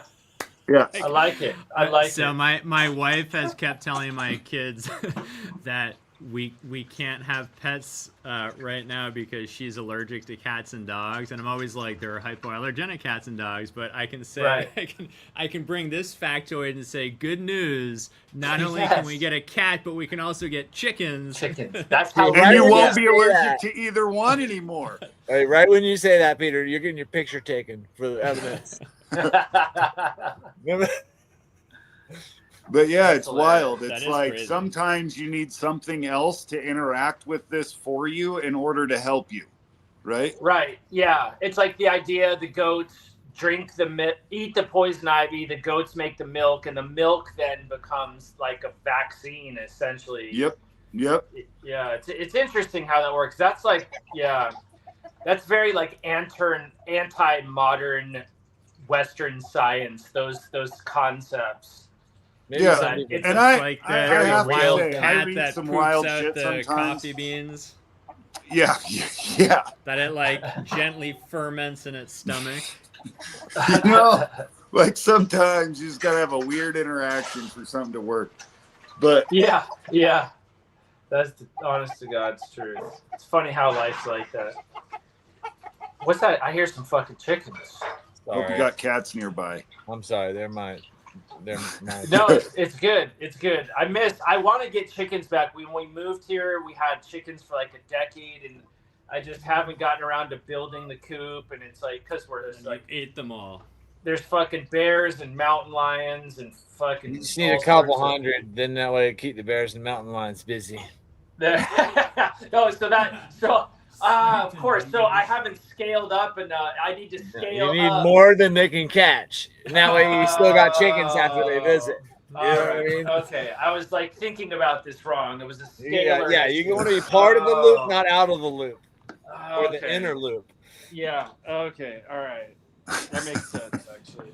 As it becomes like an oasis for all the bears and like mountain lions from 500 miles around. Fantastic suggestion is don't take advice about bears and mountain lions from somebody who doesn't have bears and mountain lions. Yeah. No there matter you how go. many chickens I got. Yeah. No, we got dogs. It's more of a function of just like me being overwhelmed and not building the coop because it costs money and time and all of that. And it's like, it's always just a function of time and money. But yeah, I gotta get chickens. But I probably need to jettison. It's been like an hour and a half for me. Problem. But I really enjoy these conversations, guys. Oh yeah, dude. Thanks, Russ. This has been absolutely a blast, my dude. Yeah, Peter, hit me up. I definitely want to hang out more. I need to get out from this little bubble. So Yes.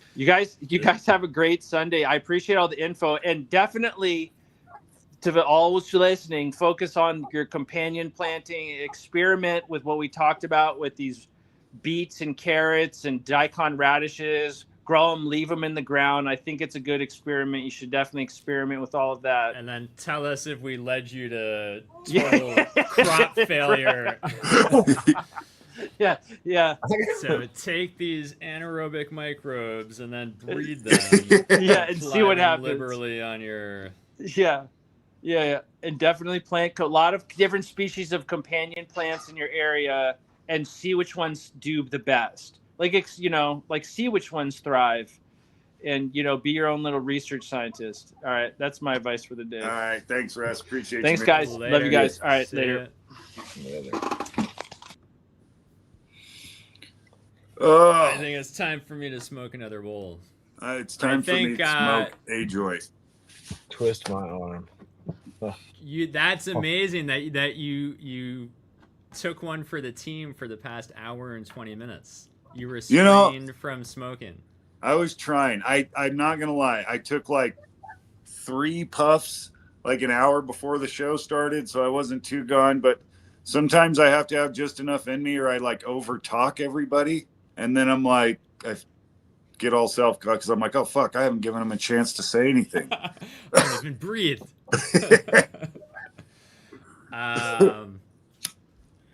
No, I do find that weird because I am the exact opposite. No, it's a trip, man. I don't know. It makes it nice because then And we it's can cool. bounce off of each other a little bit. You're exact opposite in the respect that you talk more when you're high, I talk more when I'm not. Peter. I feel like my steady state in life is kind of like a diesel engine, like just kind of like chugging along. So like, I love weed that makes me uppity. I love I love stuff that gets me up and going. And I don't need my mind, like my mind's not racing all the time. See, and when I'm like just monologuing, I'm literally just thinking out loud. Like that's just my brain, but through my mouth. I don't really. And then cannabis. I do that all the time when my wife would be like, "Who are you talking to?" And I'll be like, "Oh, Same I'm here. talking to myself." So Nope, mind cannabis. your business. Cannabis for me, like it slows me down. Like the brain part's still there, but it allows me to like think out some of the shit I'm gonna say. And a lot of the times, like I'll find a resolution mentally where I'm like, oh, I don't need to ask that question, or it'll be something as simple as like, I'm pretty sure that's common knowledge, so I'm not gonna get on a subject, that we all already know about. It Versus- is spring in New England. It is I love spring it. in New England. Is there just happiness all around? Yes, there is. How long does Yep. New England spring last? Depends on the year. Lately, it seems like it's been going right from spring to summer, and spring's been shorter and shorter. But That's how it's been Sounds over here in familiar. Colorado. yeah, So I don't know if we've talked about this before, but like, what are you doing in the orchards, like in terms of just like building nutrient dense soil for the apples and other fruits? so basically, we just chop all of our prunings in the orchard, and we've got full ground cover that we're cutting throughout the season. So basically, we're And not just leaving adding. there to decompose and Yep. And then we have been adding lime every 3 or 4 years. But right now, the past, I don't know, it's been more like 8 or 10, and we've been having trouble getting anybody. We used to be able to rent a fertilizer spreader that could get down in between the rows, but now the only fertilizer spreader that we can rent is just for fields. They don't have the smaller one anymore, and yeah, we've been trying to figure that out. At some point, we might just have to buy something, but yeah. yeah, we decided to, or I decided to do a test this year, and it takes three. We have a 500-gallon sprayer, and it takes 3 tanks to do the whole orchard. So this year, I'm going to do 1 tank, so 1 section of the orchard, all organic. They came out with a couple new organic scab sprays, which is our biggest issue, and yeah, we're going to go for it. We don't have a tall spindle planted orchard, which is kind of the way they recommend now for just to have more airflow. But we prune pretty heavily, and we're right on the top of the hill, so we've got a lot of airflow in that regard. So we're going to go for it and give it a try and see if the fruit looks good enough for the customers. That's pretty much what it comes down to. Since we're pick your own, the customers are willing. They do take things that aren't perfect. Whereas if we were wholesaling apples and they all had to be, grade A to get the price we want, then this wouldn't work out. But since the customers are willing to, sometimes take a little bit less than perfect. But we'll see. We'll see how it works out. It's supposed to be a hot, dry summer, so it's a good year to test it, I think, if they're correct. And what are you working on right there? Is that a little Right now, I'm making some soil blocks. nice? I'm making the next size up. I've heard crazy things about those soil blocks. Like everybody that has one rants and raves about them. So these are the tomatoes. Well, there's a few peppers in the middle of it. But yeah, these are the tomatoes that I want to. These are just in little 2-inch blocks. So now I need to move them up. Where have those Yeah. been for the past month? Inside? Yeah, in my dining room. Yeah. I used to start everything in the basement, but with my kids showing some interest, I've been doing it in the dining room so they can kind of watch everything. And then can you also use just some natural light too to keep them, like in the basement, I assume you have to use all indoor lighting? Yeah. Yep. I can, but actually, I guess with all of these were far enough on the other side of the room. There didn't get much natural light. Got it. I have my microgreens in the window that we eat that are in the sun. So what different tomatoes are you growing? Are those all the same kind, or are they all different? No, they're all different. So I've got green zebra, Moscovich, sun gold, and then these are 3 new ones that I'm trying: Marbone, Marnero, and Margold. And they're supposed to be high tunnel, good ones in greenhouse or high tunnel, but still have an heirloom type flavor. And then I also have Carbon, Cherokee Purple, Valencia, Brandywine, Mountain Spirit, and Chocolate Stripes. So these were just the earliest ones that I'm going to put out kind of maybe a little early and take a risk on them. So I only wanted a couple of each kind. And then I've got other flats that are ready for later, and yeah. And then what's going on in the greenhouse this year? So again, you know, I'll be doing the tomatoes, peppers, cucumbers again. I'm not gonna do the loofah. I didn't use one squat. I didn't use one sponge. I grew all these Like, sponges. I in the cleaned That it was all like out. a I got huge all the ad seeds out. before. I did all this, and I've got a pile of loofah sponges, and I didn't get it done before Christmas. All of them cleaned, so I only gave a couple away at Christmas time because the rest of them weren't ready. So I'm not going to utilize space for Are that. they a good like dishwasher sponge? Yeah, to some degree. I mean, yeah, People yeah, it use works. them on their I body. just yeah, people Well, use them on their body. I just haven't that's what I always done think it of. anything. Yeah, I just haven't done it, so I feel silly to use up. You're use up not the a them to space. heavy Peter. body. You're not a heavy loofer. Send them to Peter, and we'll sell FCP loofahs. we'll carve them into shapes. We'll take the starting loofah and make loofah art, loofah work. Just cut them into F, a C, and a P, and you got to buy 3. Yeah, they come in a 3-pack. But yeah, everything worked out really well last year in the high tunnel. But I'm told that you get kind of a freebie year, which makes sense. You know, before there's much, you know, powdery mildew residue or insects or anything.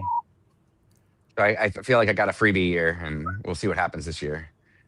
It did get too hot. Your greenhouse has that first year, like as what's the winter is coming on the other side of the wall. Like they're gathering, but they haven't attacked yet. That's kind of what all the pests and pathogens are doing in year one. They're like building their numbers and ranks for the assault.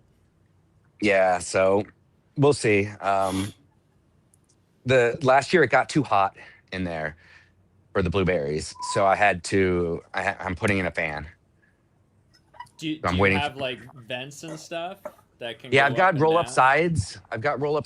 But since we have a problem with the spotted wing Drosophila, the SWD, it's netted, so only so much wind comes through, Air and can go through it, yeah, it wasn't enough last year, and I had whole clusters of blueberries falling. What's the Green fly clusters. called? Spotted what? Spotted wing Drosophila, What? SWD. I see it. It's Drosophila. it's a fruit fly Oh, wow. from Asia. And maybe 2012 is when it started in Pennsylvania, something along that. And what is it? You start seeing their larvae all over the fruit, Yeah, well, or what? the problem is they lay their eggs in unripe fruit. Yeah. Or even just ripe fruit, whereas most fruit flies lay their eggs in overripe fruit. Like rotting. Right. So like these lay it in, you know, while it's still on there, and they're good quality, and you could pick them in the morning, pick raspberries in the morning, and they look completely fine. And if you don't get them in the refrigerator right away, and you just like leave them out on your counter, and they are infested, by the end of the day, it could just look like jelly in the bottom of the container. They just kind of like melt.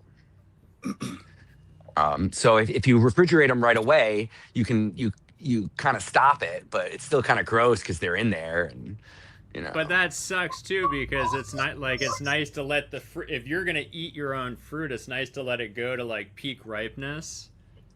Yep. So you're saying you kind of have to like pick stuff a little before maybe you'd ideally pick it, and then go straight. Well, yeah, that and yeah, you have to just be out there picking every single day. Is their recommendation, you know, or spray, you know. A lot of times they're just recommending the spray. And they do have some organic. They do have some organic things, but they're, you know, you'd be spraying them every 4 or 5 days. And this is on a crop that we don't spray. You know, we're used to spraying apples, but we don't spray our blueberries, so we don't have the time. That's not what we want to do. So that was part of the reason for this high tunnel, and we got the grant, so we could protect it. So is there like research stuff you need to be doing in this grant? Like, are you reporting Oh, back it's- anything, or is it? Yes, I am reporting back, but it was very minimal, and I don't know how they can really learn anything from it. I wish there was more that they were. I wish there was more they were asking me to do, which is ridiculous for me to say, but yeah, I don't know. And at the beginning, it was they wanted the data for the year before we put the tunnel up, and then originally it was just the data for 1 year. So technically, But what's I'd be what done are the now. things you're measuring? So it's just basic crop stuff. So how much water you're putting down, fertilizer, your crop yield. Yeah. Okay. I think that's it. I think it was just that stuff. And some of it is almost negative because I had to water a lot more because it's under the tunnel. It got so hot. Well, and just I'm not getting rain. Right. The rain's getting blocked. So yeah, I don't know. It was a climate smart energy grant, and like I'm going through, and they're doing a walkthrough with me in the middle of the season, and I'm trying to tell them how great things are and how it helped, and anything I could come up with was like, I don't know how that's really climate related, or like all this stuff was like, and it is, but it isn't. It's like we're getting a lot more heavy rains because of the climate change. So basically, we're keeping them dry. So that's a big bonus. But yeah, last year was we're keeping away from the birds, but that's not really a climate thing. But yeah, anything we saved from the birds just fell on the ground last year because it got too hot. And just walking through there, and it was just clusters of berries falling. That's interesting. I miss Elka too. I would love to. I'd always hope we'd have another pop-up cameo.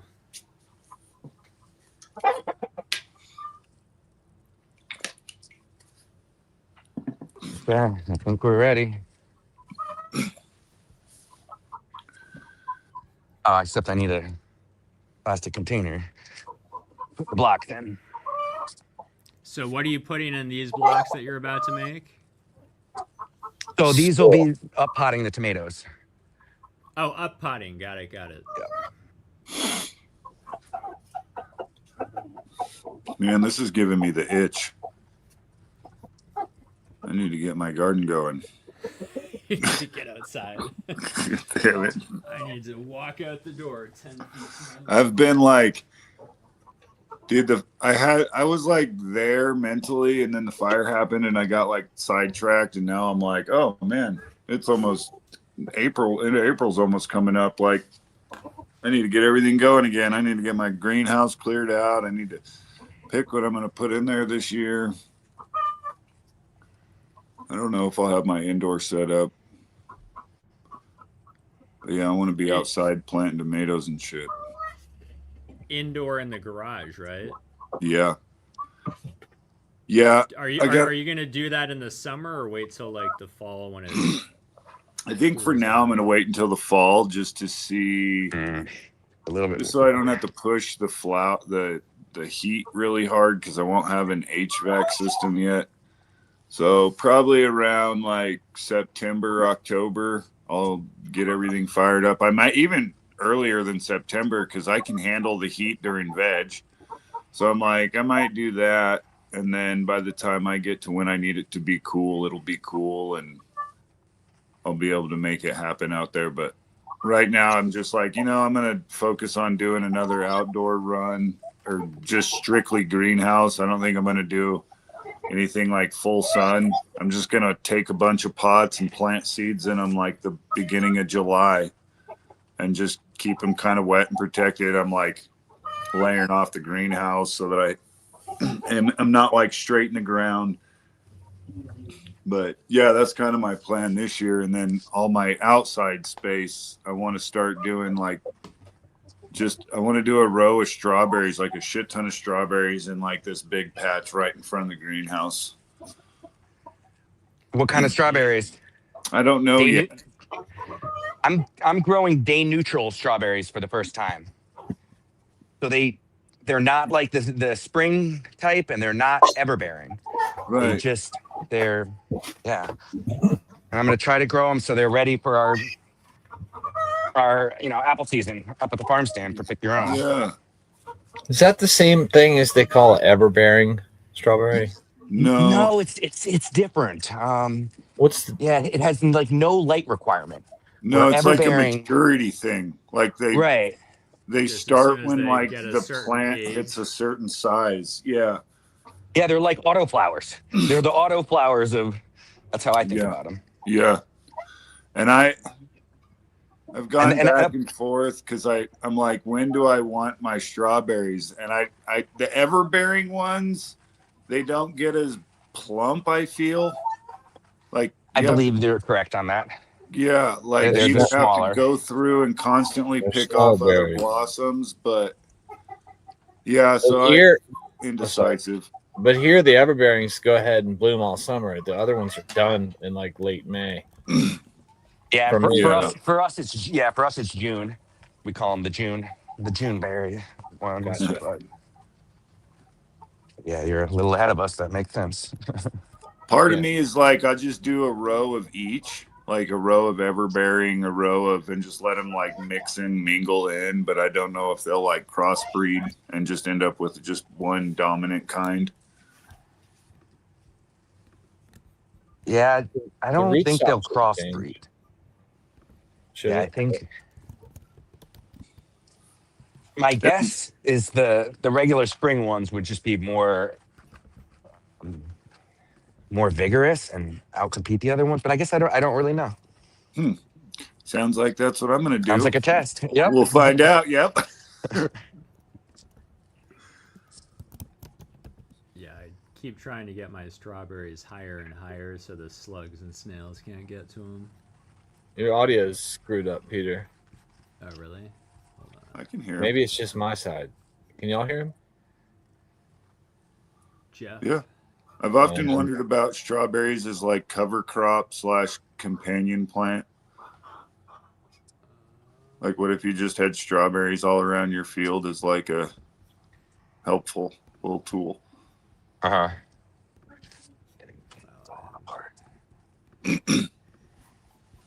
Every time I want to do something, I immediately forget what I wanted to do. Turn up Like, your I've mic gone volume. I outside. bet that's what you wanted to do. Am I soft for you guys, everyone else? I don't know about everybody else. I can't hardly hear you, but I'm You do sound soft. quiet. It's real low. Quiet. You know what? Well, Mark Risch says he's low, then he's low because Mark's a guitarist. Okay, hold on. Tighten up, Peter. Where are you guys? Of course, I got chickens crowing, roosters making all kind of noise. Because it's. Guess I need to go get some plant tags. There we go. How's that? Oh, thank you. That sounds better. Yeah. Yeah, it was going through my computer, not these things. Thank you, Mark.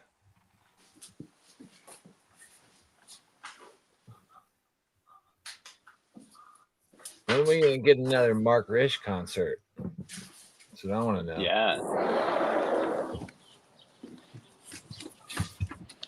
Guitaring.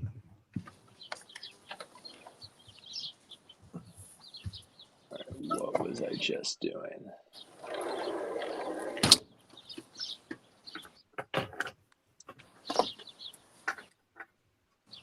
Oh, now I remember. Where are you?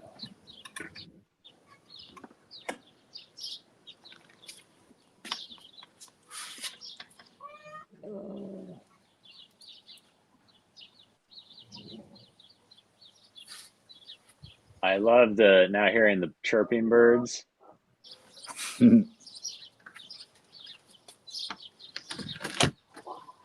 Yeah, my neighbor's got, I don't even know what kind of trees they are right behind me. They're like these really tight, piney looking trees.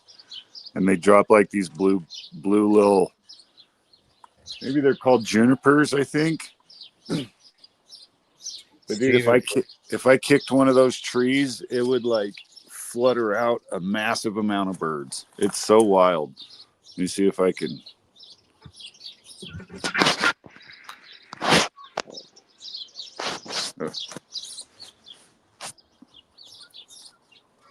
Hello? Yeah, it's those things. Those two trees on the neighbor's yard. Uh-huh. Wait, so are those your birds I'm hearing, or Yeah, those Tyson's are our. birds? Yeah, are those are. Okay. You're It's hearing more that like from these blackbird. trees. You I should mean, get a Charlotte. directional microphone. I know. I Do a need little to bird concert. just put it up on the fence. It's everybody's chill out sound.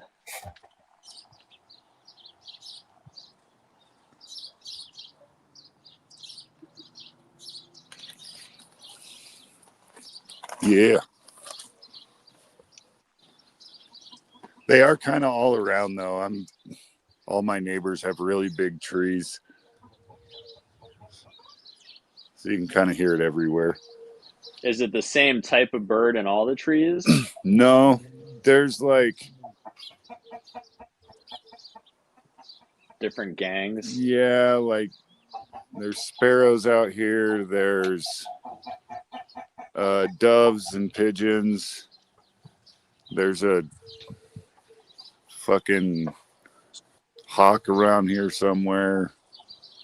There's starlings I out was going to here. ask you if there's starlings. It sounds like I hear starlings chirping.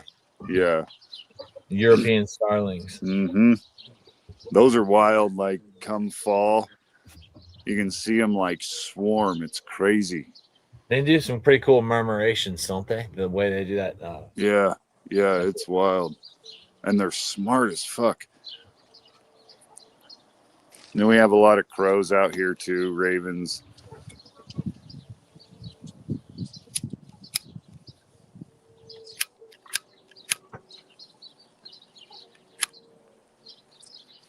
I am very high right now. Me too. I gotta go drop off shit at work. It sucks when you gotta mail shit at your job. On your day off? Yeah. And I can't wait? No, because it's a pain in the ass for me to like go mail stuff. Like, well, because I can't do it while I'm off on the clock, and my shift, they're closed by the time I get off the clock, and I'm not trying to stand in line on my lunch break. So I'm like, I'll just go in on my day off. That sucks. I'll get high That and makes like sense. hope that I'm not too high to do what I need to do. Standing in line's not so bad.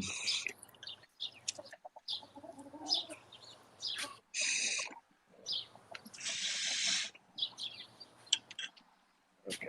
It is a nice day out today. Yeah, I miss those first spring New England days. Yeah, it's pretty warm Just one today, so it's nice. the appreciation and happiness having come out of winter, or knowing that like the end is either here or almost here, and almost is good enough. Yep.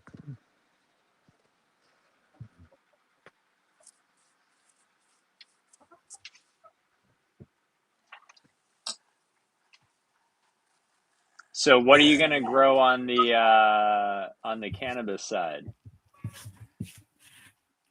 Man, I've got a bunch of seeds picked out, but I think more than I want to start, so I've got to whittle it down a little bit. But I'm What are also your top?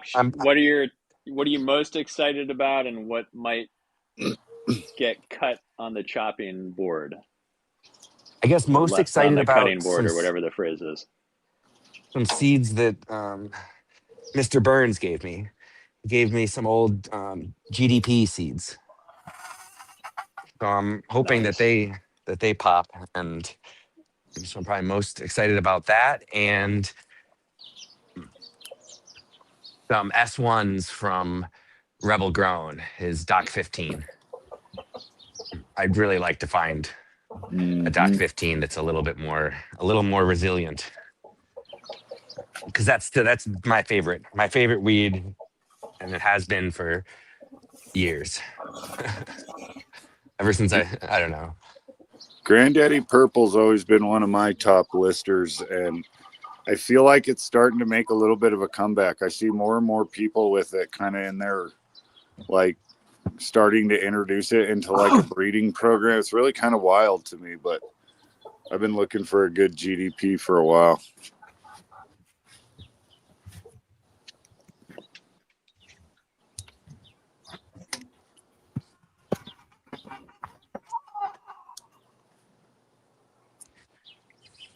Nice.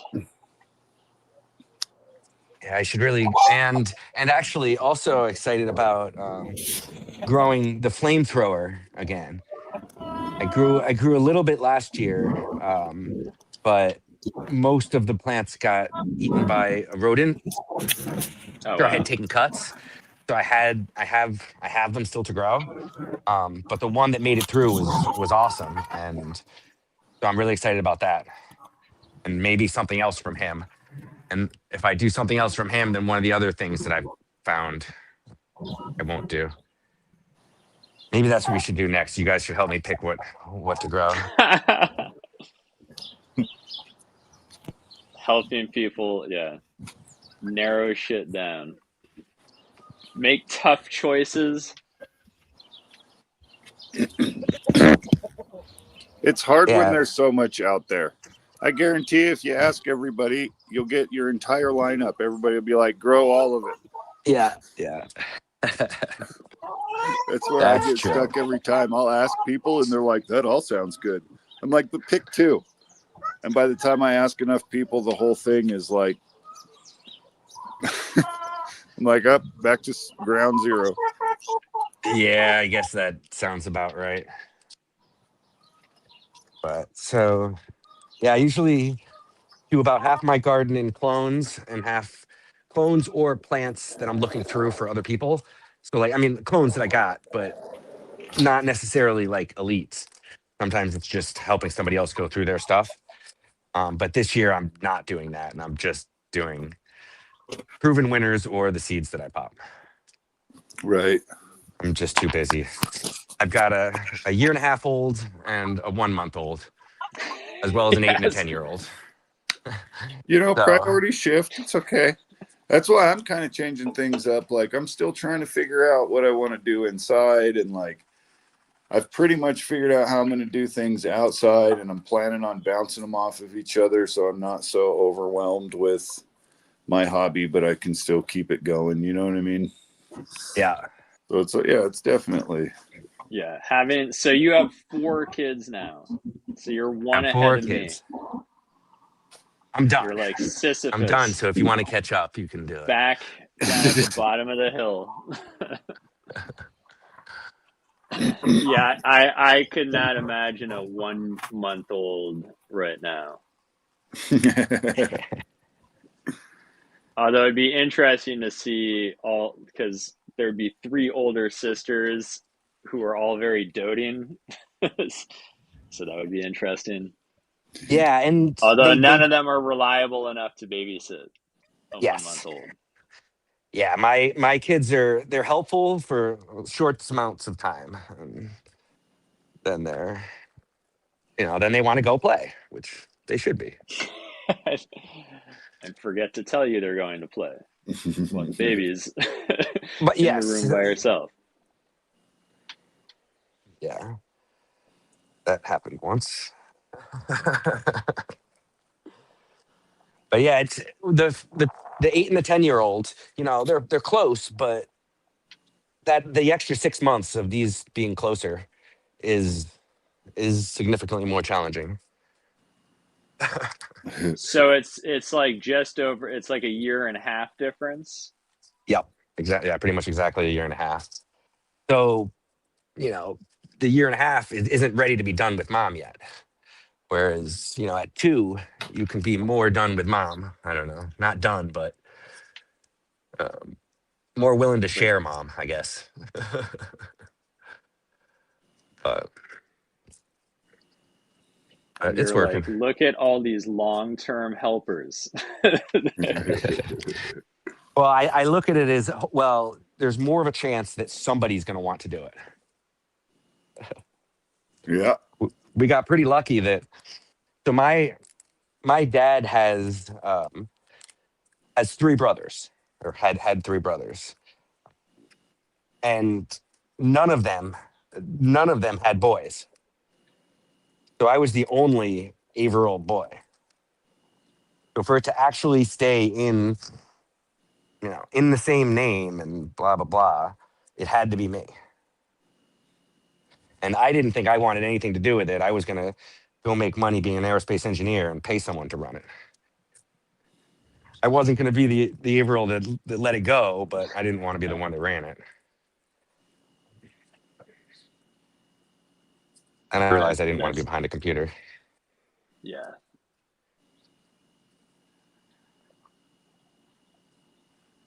So were your uncles on the farm too? No, nobody wanted anything to do with it other than my dad.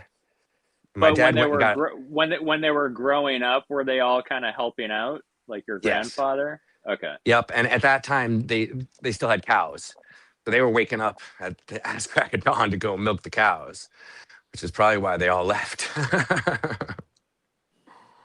I wouldn't want to be doing that. And there's no money in it. You have to be a huge farm. You can't make money on 100 head. What do we got That here? is a bummer that you could make money milk. I mean, imagine if you could like milk those cows every morning and then like have like at the local grocery store like daily drops of fresh milk. Yep. And Or like the old milkman who used to go around the neighborhood. and there is one local farm around that, when I was in like elementary school, there was 12, maybe, yeah, 10 or 12 dairies in town. And my town is only, 3,000 people. So it's really, there was a lot of, and now there's only one.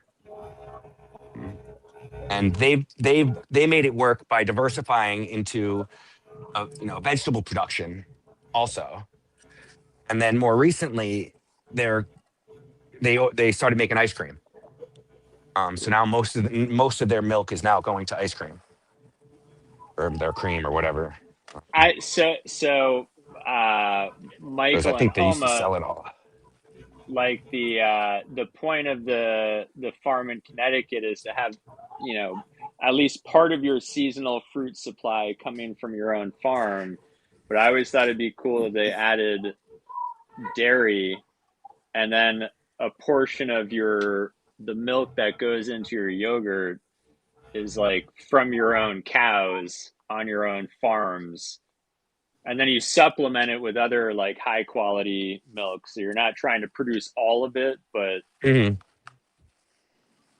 Yeah. that would be awesome. Yeah, you're like me. You want to do a little bit of everything. But everyone keeps telling me, limit things.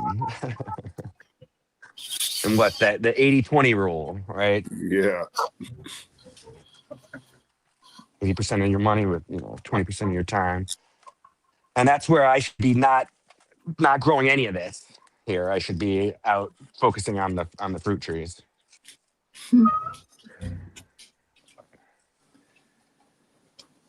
There's time. Well, when your 10-year-old is a couple years older, there will suddenly be two of you to complete all tasks. Yeah, I'm trying to keep them I'm trying to pay them better than my parents paid me, so they're not going to go get a job elsewhere. As soon as I was old enough, I went and got a job off the farm because I could work not as hard for more money. Right. That's alluring. Yeah, the not as hard part will still be there, probably, but I at least want to make it. If they can, a lot of times they can keep up with, you know, for sure the high school students we hire, and sometimes even adults that we hire. So if they can keep up with the adult, then I'll pay them what I pay the adult. Which we don't pay a lot, so it's not like it's a huge amount. Because we can't, we're a farm, but still, I don't, I got paid a penny a weed pulling weeds in the garden. That's, yeah, my mom used to make me pull weeds all the time. But I saved enough to It go to was space always camp. get them by the roots. Yeah. Yeah. Oh, it didn't count if there weren't roots. Yeah, it wasn't tops. It was roots that you got paid for. And like what you know now, where it's like you shouldn't have dug any of those roots out. Yeah. Yeah.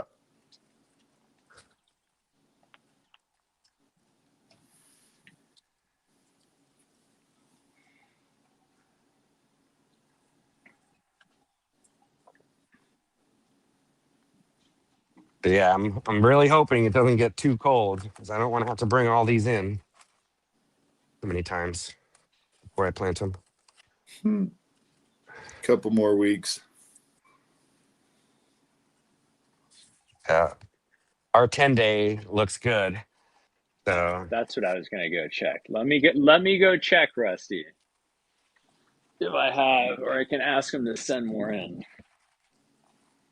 It's usually when people say stuff that I realize it's sold out, or we do have more. All right, I will add more.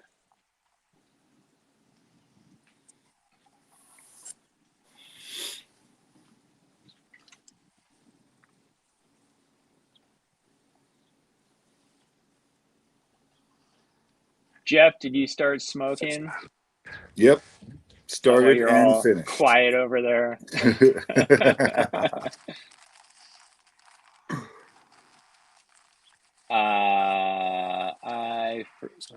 That's what I was gonna do. Ay, ay, ay.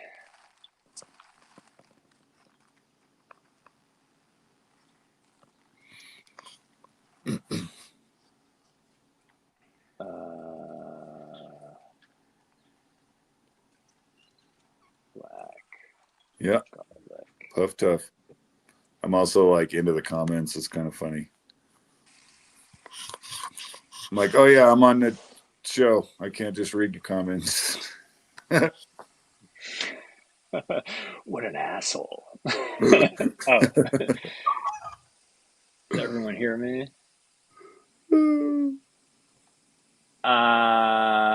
Okay, Rusty, I just put some more up.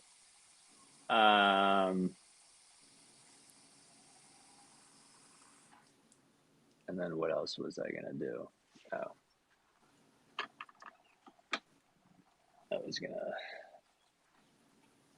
I'll be right back.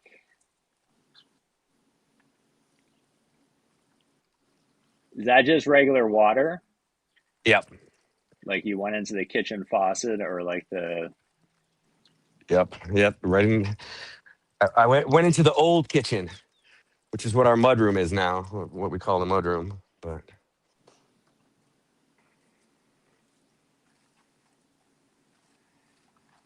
I usually put some kind of microbes in there, either a water keeper.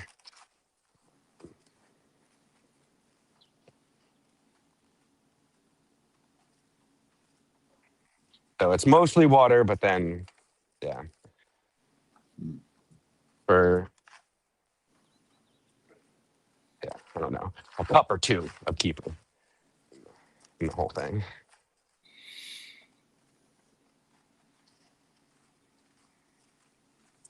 I was using water keeper all winter as my only spray. And right up until the end, it was working. And I was thinking it was like the best thing ever. And I was never gonna have to spray anything again. And then of course, spring came and it got better and just it did come. But I also was cutting back on the ratio of it to kind of see how far I could stretch it. And,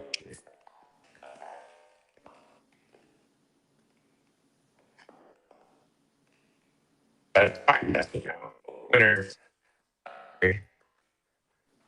without having to spray stuff oil every couple of weeks. Wait, My what's base, Waterkeeper? So it's bacteria and yeast. It's Like so it's WATERKEEPER? kefir, KEFIER, KEFI. Got it. So it's Yes. similar to milk kefir, but Yeah. yeah, I drink it and I swear by it. It keeps me from getting sick. Everybody else in the house will get sick, and I just don't. Hmm. And I used to always get whatever, my wife's a teacher, so she'd bring stuff home from school. She'd never get anything, but I'd be getting sick. And then my kids started bringing stuff home, but now I just drink that stuff and I don't get sick. What's like this small berry that grows on bushes in New England that you can ferment? Current? What are you talking about? You can I'd have ferment. to ask my brother.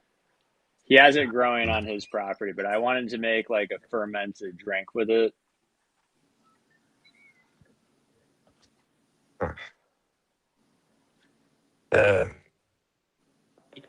Kind of poisonous? Is that the one you're talking about? Maybe until you cook Wait, it. what? Is the berry poisonous until no. Well, I mean, it might because you. I think you just ferment it. I think you just throw it in water. Sure. Yeah.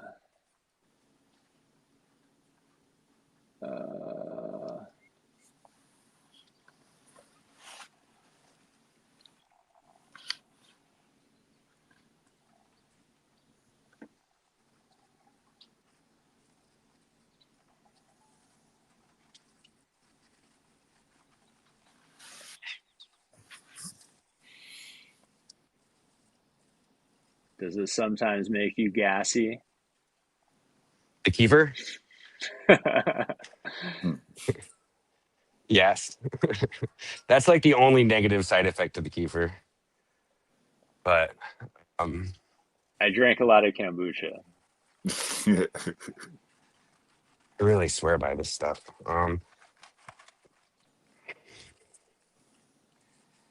Like, you know how you'll make different mixes of fertilizer or even microbes or whatever your mix is, and you leave a little left in a bucket, right? And it inevitably grows something on top of it, right? If you make that ferment or whatever you do, or not ferment, but like make that mix and you have water keeper in it, like things just don't grow on the top. Or it takes significantly longer for anything to grow on the top, which is what made me spray it on the plants to begin with. It just seemed like it was stopping other growth. So are we talking like powdery mildew? Like, are you talking on the leaves or in the soil? Yeah, leaves.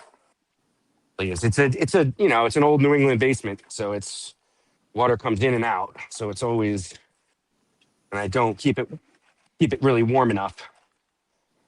I guess that would really make it worse, I guess, but yeah, I don't know. Yeah, no, I always wanted to take the whey from because my brother, they have a yogurt facility here in LA, and just like spray with that. Mhm. So sorry, what's the starting grain you're using? So they call it a kefir grain, but it's not actually a grain. It's really just yeast and bacteria. And that's something that I purchased. I Yeah, purchased where'd you get it a few from? different ones. I got them online. I guess initially I bought it through something through Amazon, but I haven't been buying anything from Amazon lately. So I got it like directly from the company that sold it through Amazon or whatever. I forget. I'll text it to you. It's like AOOUS. It's a weird name.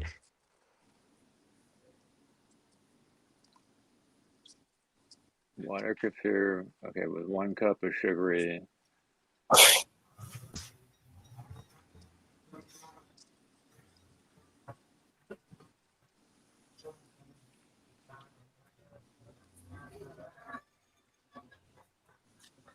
Yeah, I think whatever the thing I'm thinking of, like it I think gets the same end result. Like it has yeast in it or on it on the outside of it.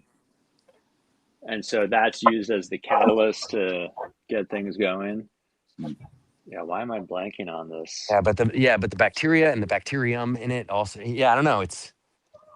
I'm trying to think of where it originated. I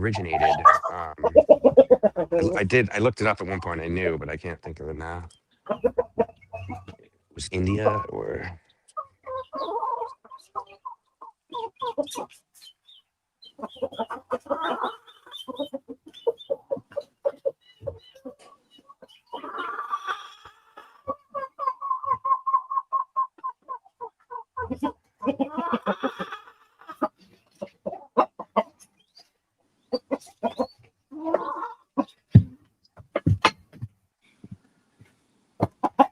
but yeah. At January, I was telling everybody about it, and I'd kept it quiet until then, but it was working so well that I was telling everybody, and just had to send the message last week that I had to spray the first time.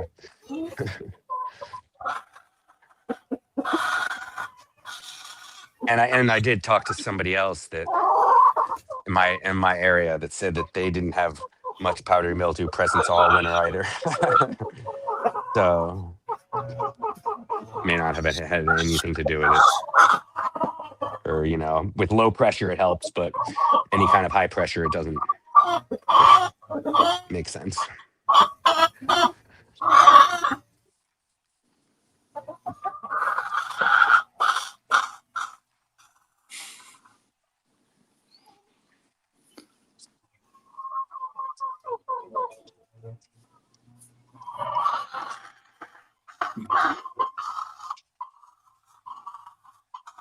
That chicken's cracking me up. Me too. Dude, I need to mute my mic. I'm sorry. No, you're Oh, good. They're fucking clucking all over the place, man.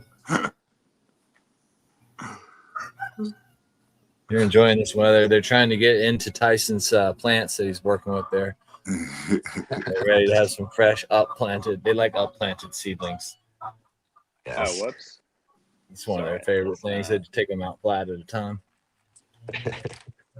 It's kind of like making IMO4 or whatnot, just stalling the microbe growth with sugar. It looks like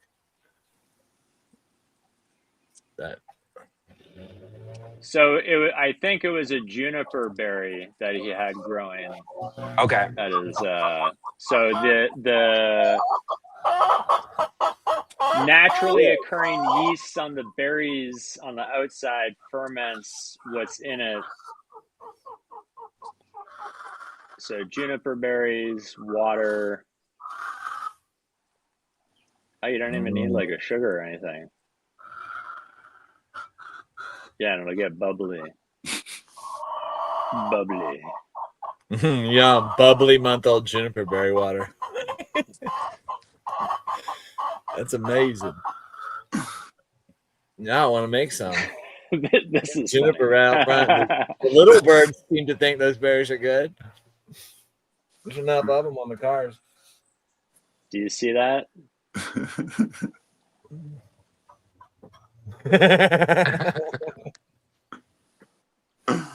Oh shit! Funny as shit. Like what the?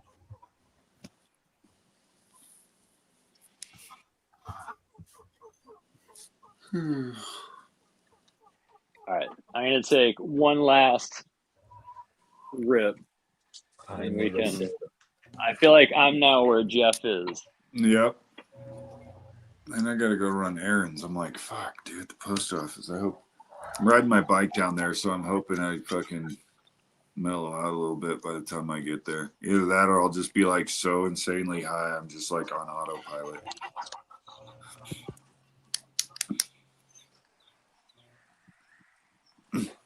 This whole low tolerance thing is a bitch. Well, it's a good thing, I'd say. It helps, Enjoy it. yeah. Enjoy it. It's definitely not a bad thing. Like the one thing I'm trying to like re-figure out is like how to fully enjoy it. Like enjoy the like. So you know, when your tolerance is up, you're used to a specific volume of flour, and then trying to figure out like that perfect amount to where you can like really enjoy it still. And I don't know. It's like a whole new experiment with me. Margold.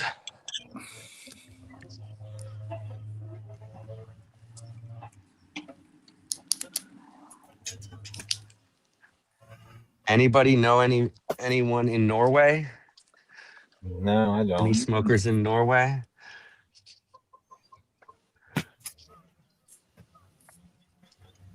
Oh, that's right. You're going to Norway. Yeah.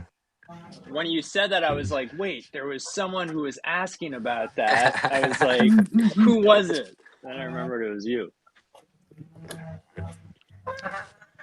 Yeah, so if anyone later on, yeah, Norway, Michigan in the No, house. not Michigan. What? Yeah, if anyone's watching later and you're from Norway or you know someone in Norway, Yeah.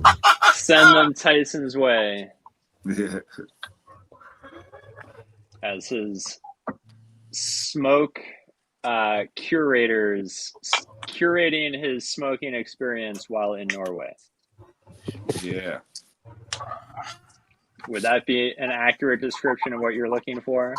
Yes, if at all possible. I'm Are not you trying traveling to. around Norway? Do you need people in different parts of Norway? It's a family cruise. So we're going Oh, a from cruise. Amsterdam. So you From need someone. Amsterdam. Well, wait. If you're going to Amsterdam, why don't you just pick stuff up in Amsterdam? Because we have to we're The pesky little border. Yeah, the border. The border's the problem. But you said the boat leaves from Amsterdam. Oh, Right, but so we're in Amsterdam and then we're going to Norway, so there's customs. But you're going to Norway on the boat, right? Here's what I tell you: stop listening to Peter, Tyson. Okay, go ahead, tell him, Peter. But to get on the boat, you don't want to bring it into Norway on the boat. Yeah. So in Norway, what's the first? I feel like I would bring it back to the boat and be fine, but it's just that one initial customs time is what I was thinking. So weed on boats what's the is first Norway? They've smartened up to. So, but they would search like your cabin. Hold on 1 second. I gotta. Someone's here. I suspect somebody's probably tried to leave Amsterdam with the weed before. Yeah, and but is it as you're getting onto the boat they search you, or like you? They go probably through have a kind of little airport cute little black style- Labrador sitting there waiting to. I mean, you're going from one country to another, so I guess I'm not exactly sure. No, Hold on they 1 second. do. Yeah. Okay, My so then brother what's and his the wife went first up to port the stop last- in Norway? My brother's girlfriend went up north and they got like on a cruise and they got popped on a boat with like vape pen and shit, and it was like a deal.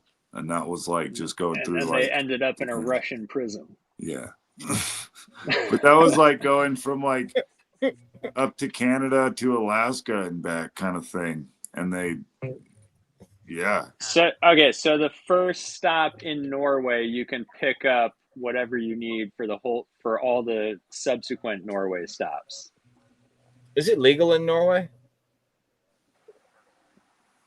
That's a good question. I don't know.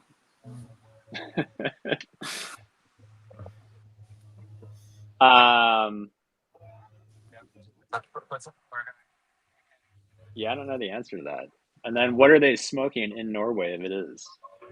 Probably hash. Probably a lot of hash. Out of walrus tusks. Yeah. Homemade walrus Whatever stuff. they have nearby. Yeah.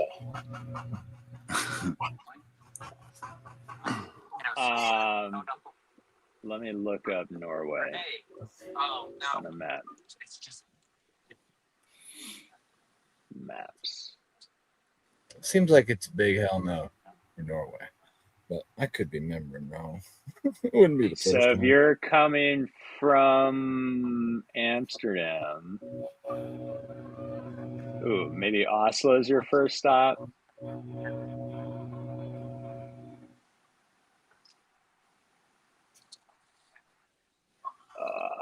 Okay, so you're leaving Amsterdam. Yeah, Sean, you got to cure it in the walrus nut sack. You cure the hash in the sack. Walrus sack hash. Maybe you're going to Gothenburg or Kristiansand. That'd be cool in the summer when it's just like sunny for 22 hours a day. That would be amazing. Okay, so wherever you go first or second, you'd like to meet up with someone. All right, looks Squishy Mary's got you covered. It looks like. Yeah, your wife Squishy Mary's got will you love, hooked up. will love this. I think it's so funny we're doing this over on the east side because we've been having all these parody. smuggling shows, and now we're like back on the maps, like moving on this boat. Right. So he'll meet you. Your port's gonna stop as at this as island. the boat and then passes here, put like I was like, one of can those y'all hooks quit? to You're hotting pull up the fish spot.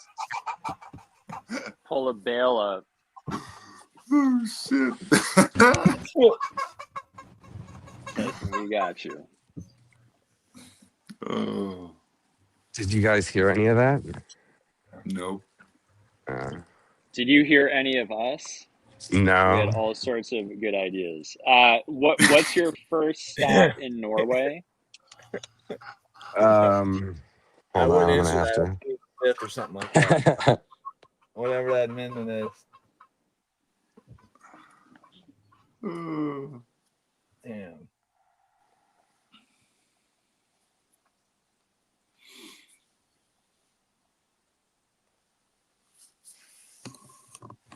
Oh my god, I forget.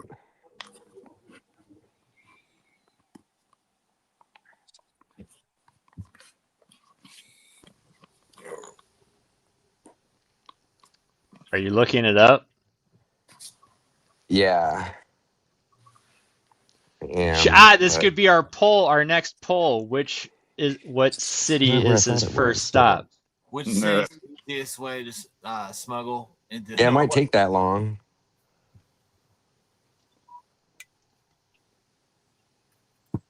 Okay, that also requires a lot of my focus because I have to look at these names and type them in. You're way behind me if you can still do that right It's now. not.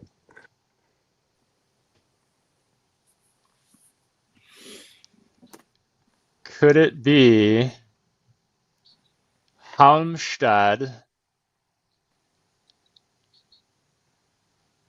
Yeah, it would have been crazy to be like in the Viking days on a water, like a town or city on the water.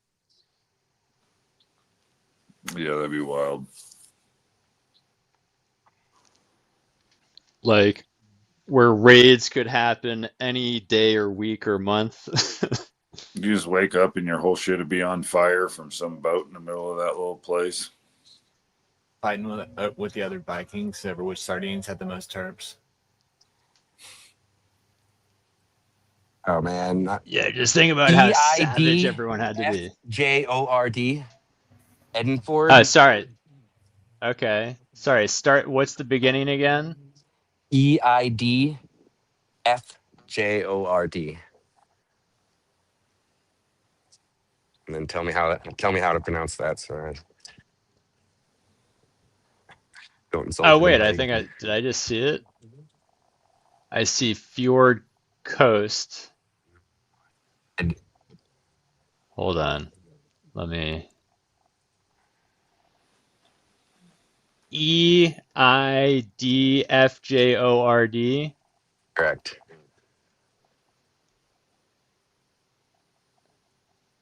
Okay, so near Bergen. Okay, so if anyone lives in the Bergen Eidfjord area,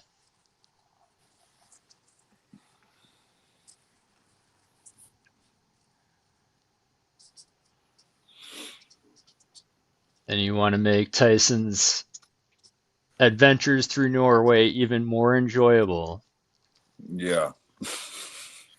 he's willing to meet you. Within a reasonable distance of his Wherever. Wherever possible. How forgiving would the wife be if you were like, I got to meet this person an hour away? Well, so here's the crazy thing. We kind of agreed to go on this family thing before Levi was an option Conceived? conceived, right? So, and he's too young to go on it. So Jennifer is actually staying home. I am taking the two older kids. Oh, that's awesome. So it's you and a 10 or an 8 and a 10-year-old? Correct. Oh, that's perfect. Yeah, I Peter. very lucky.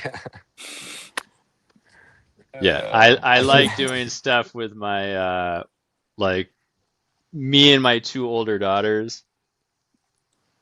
Man, I loved how Peter, without hesitation, was like, awesome. Free with the kids. Oh shit. All right, guys, I think I'm gonna jet out of here. I gotta go run those fucking errands real quick.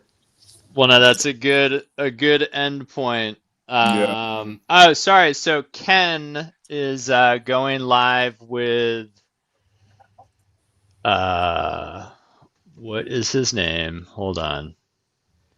I don't think I put Blue Star Seed Co., who's working with DJ Short stuff and with DJ Short. At 2 Pacific, so what is it? 11:30, 2 Pacific, 5 Eastern. And that's all I got. Solid. So sorry. When's the Norway trip? Is it imminent? July. Beginning of July. Okay. All right.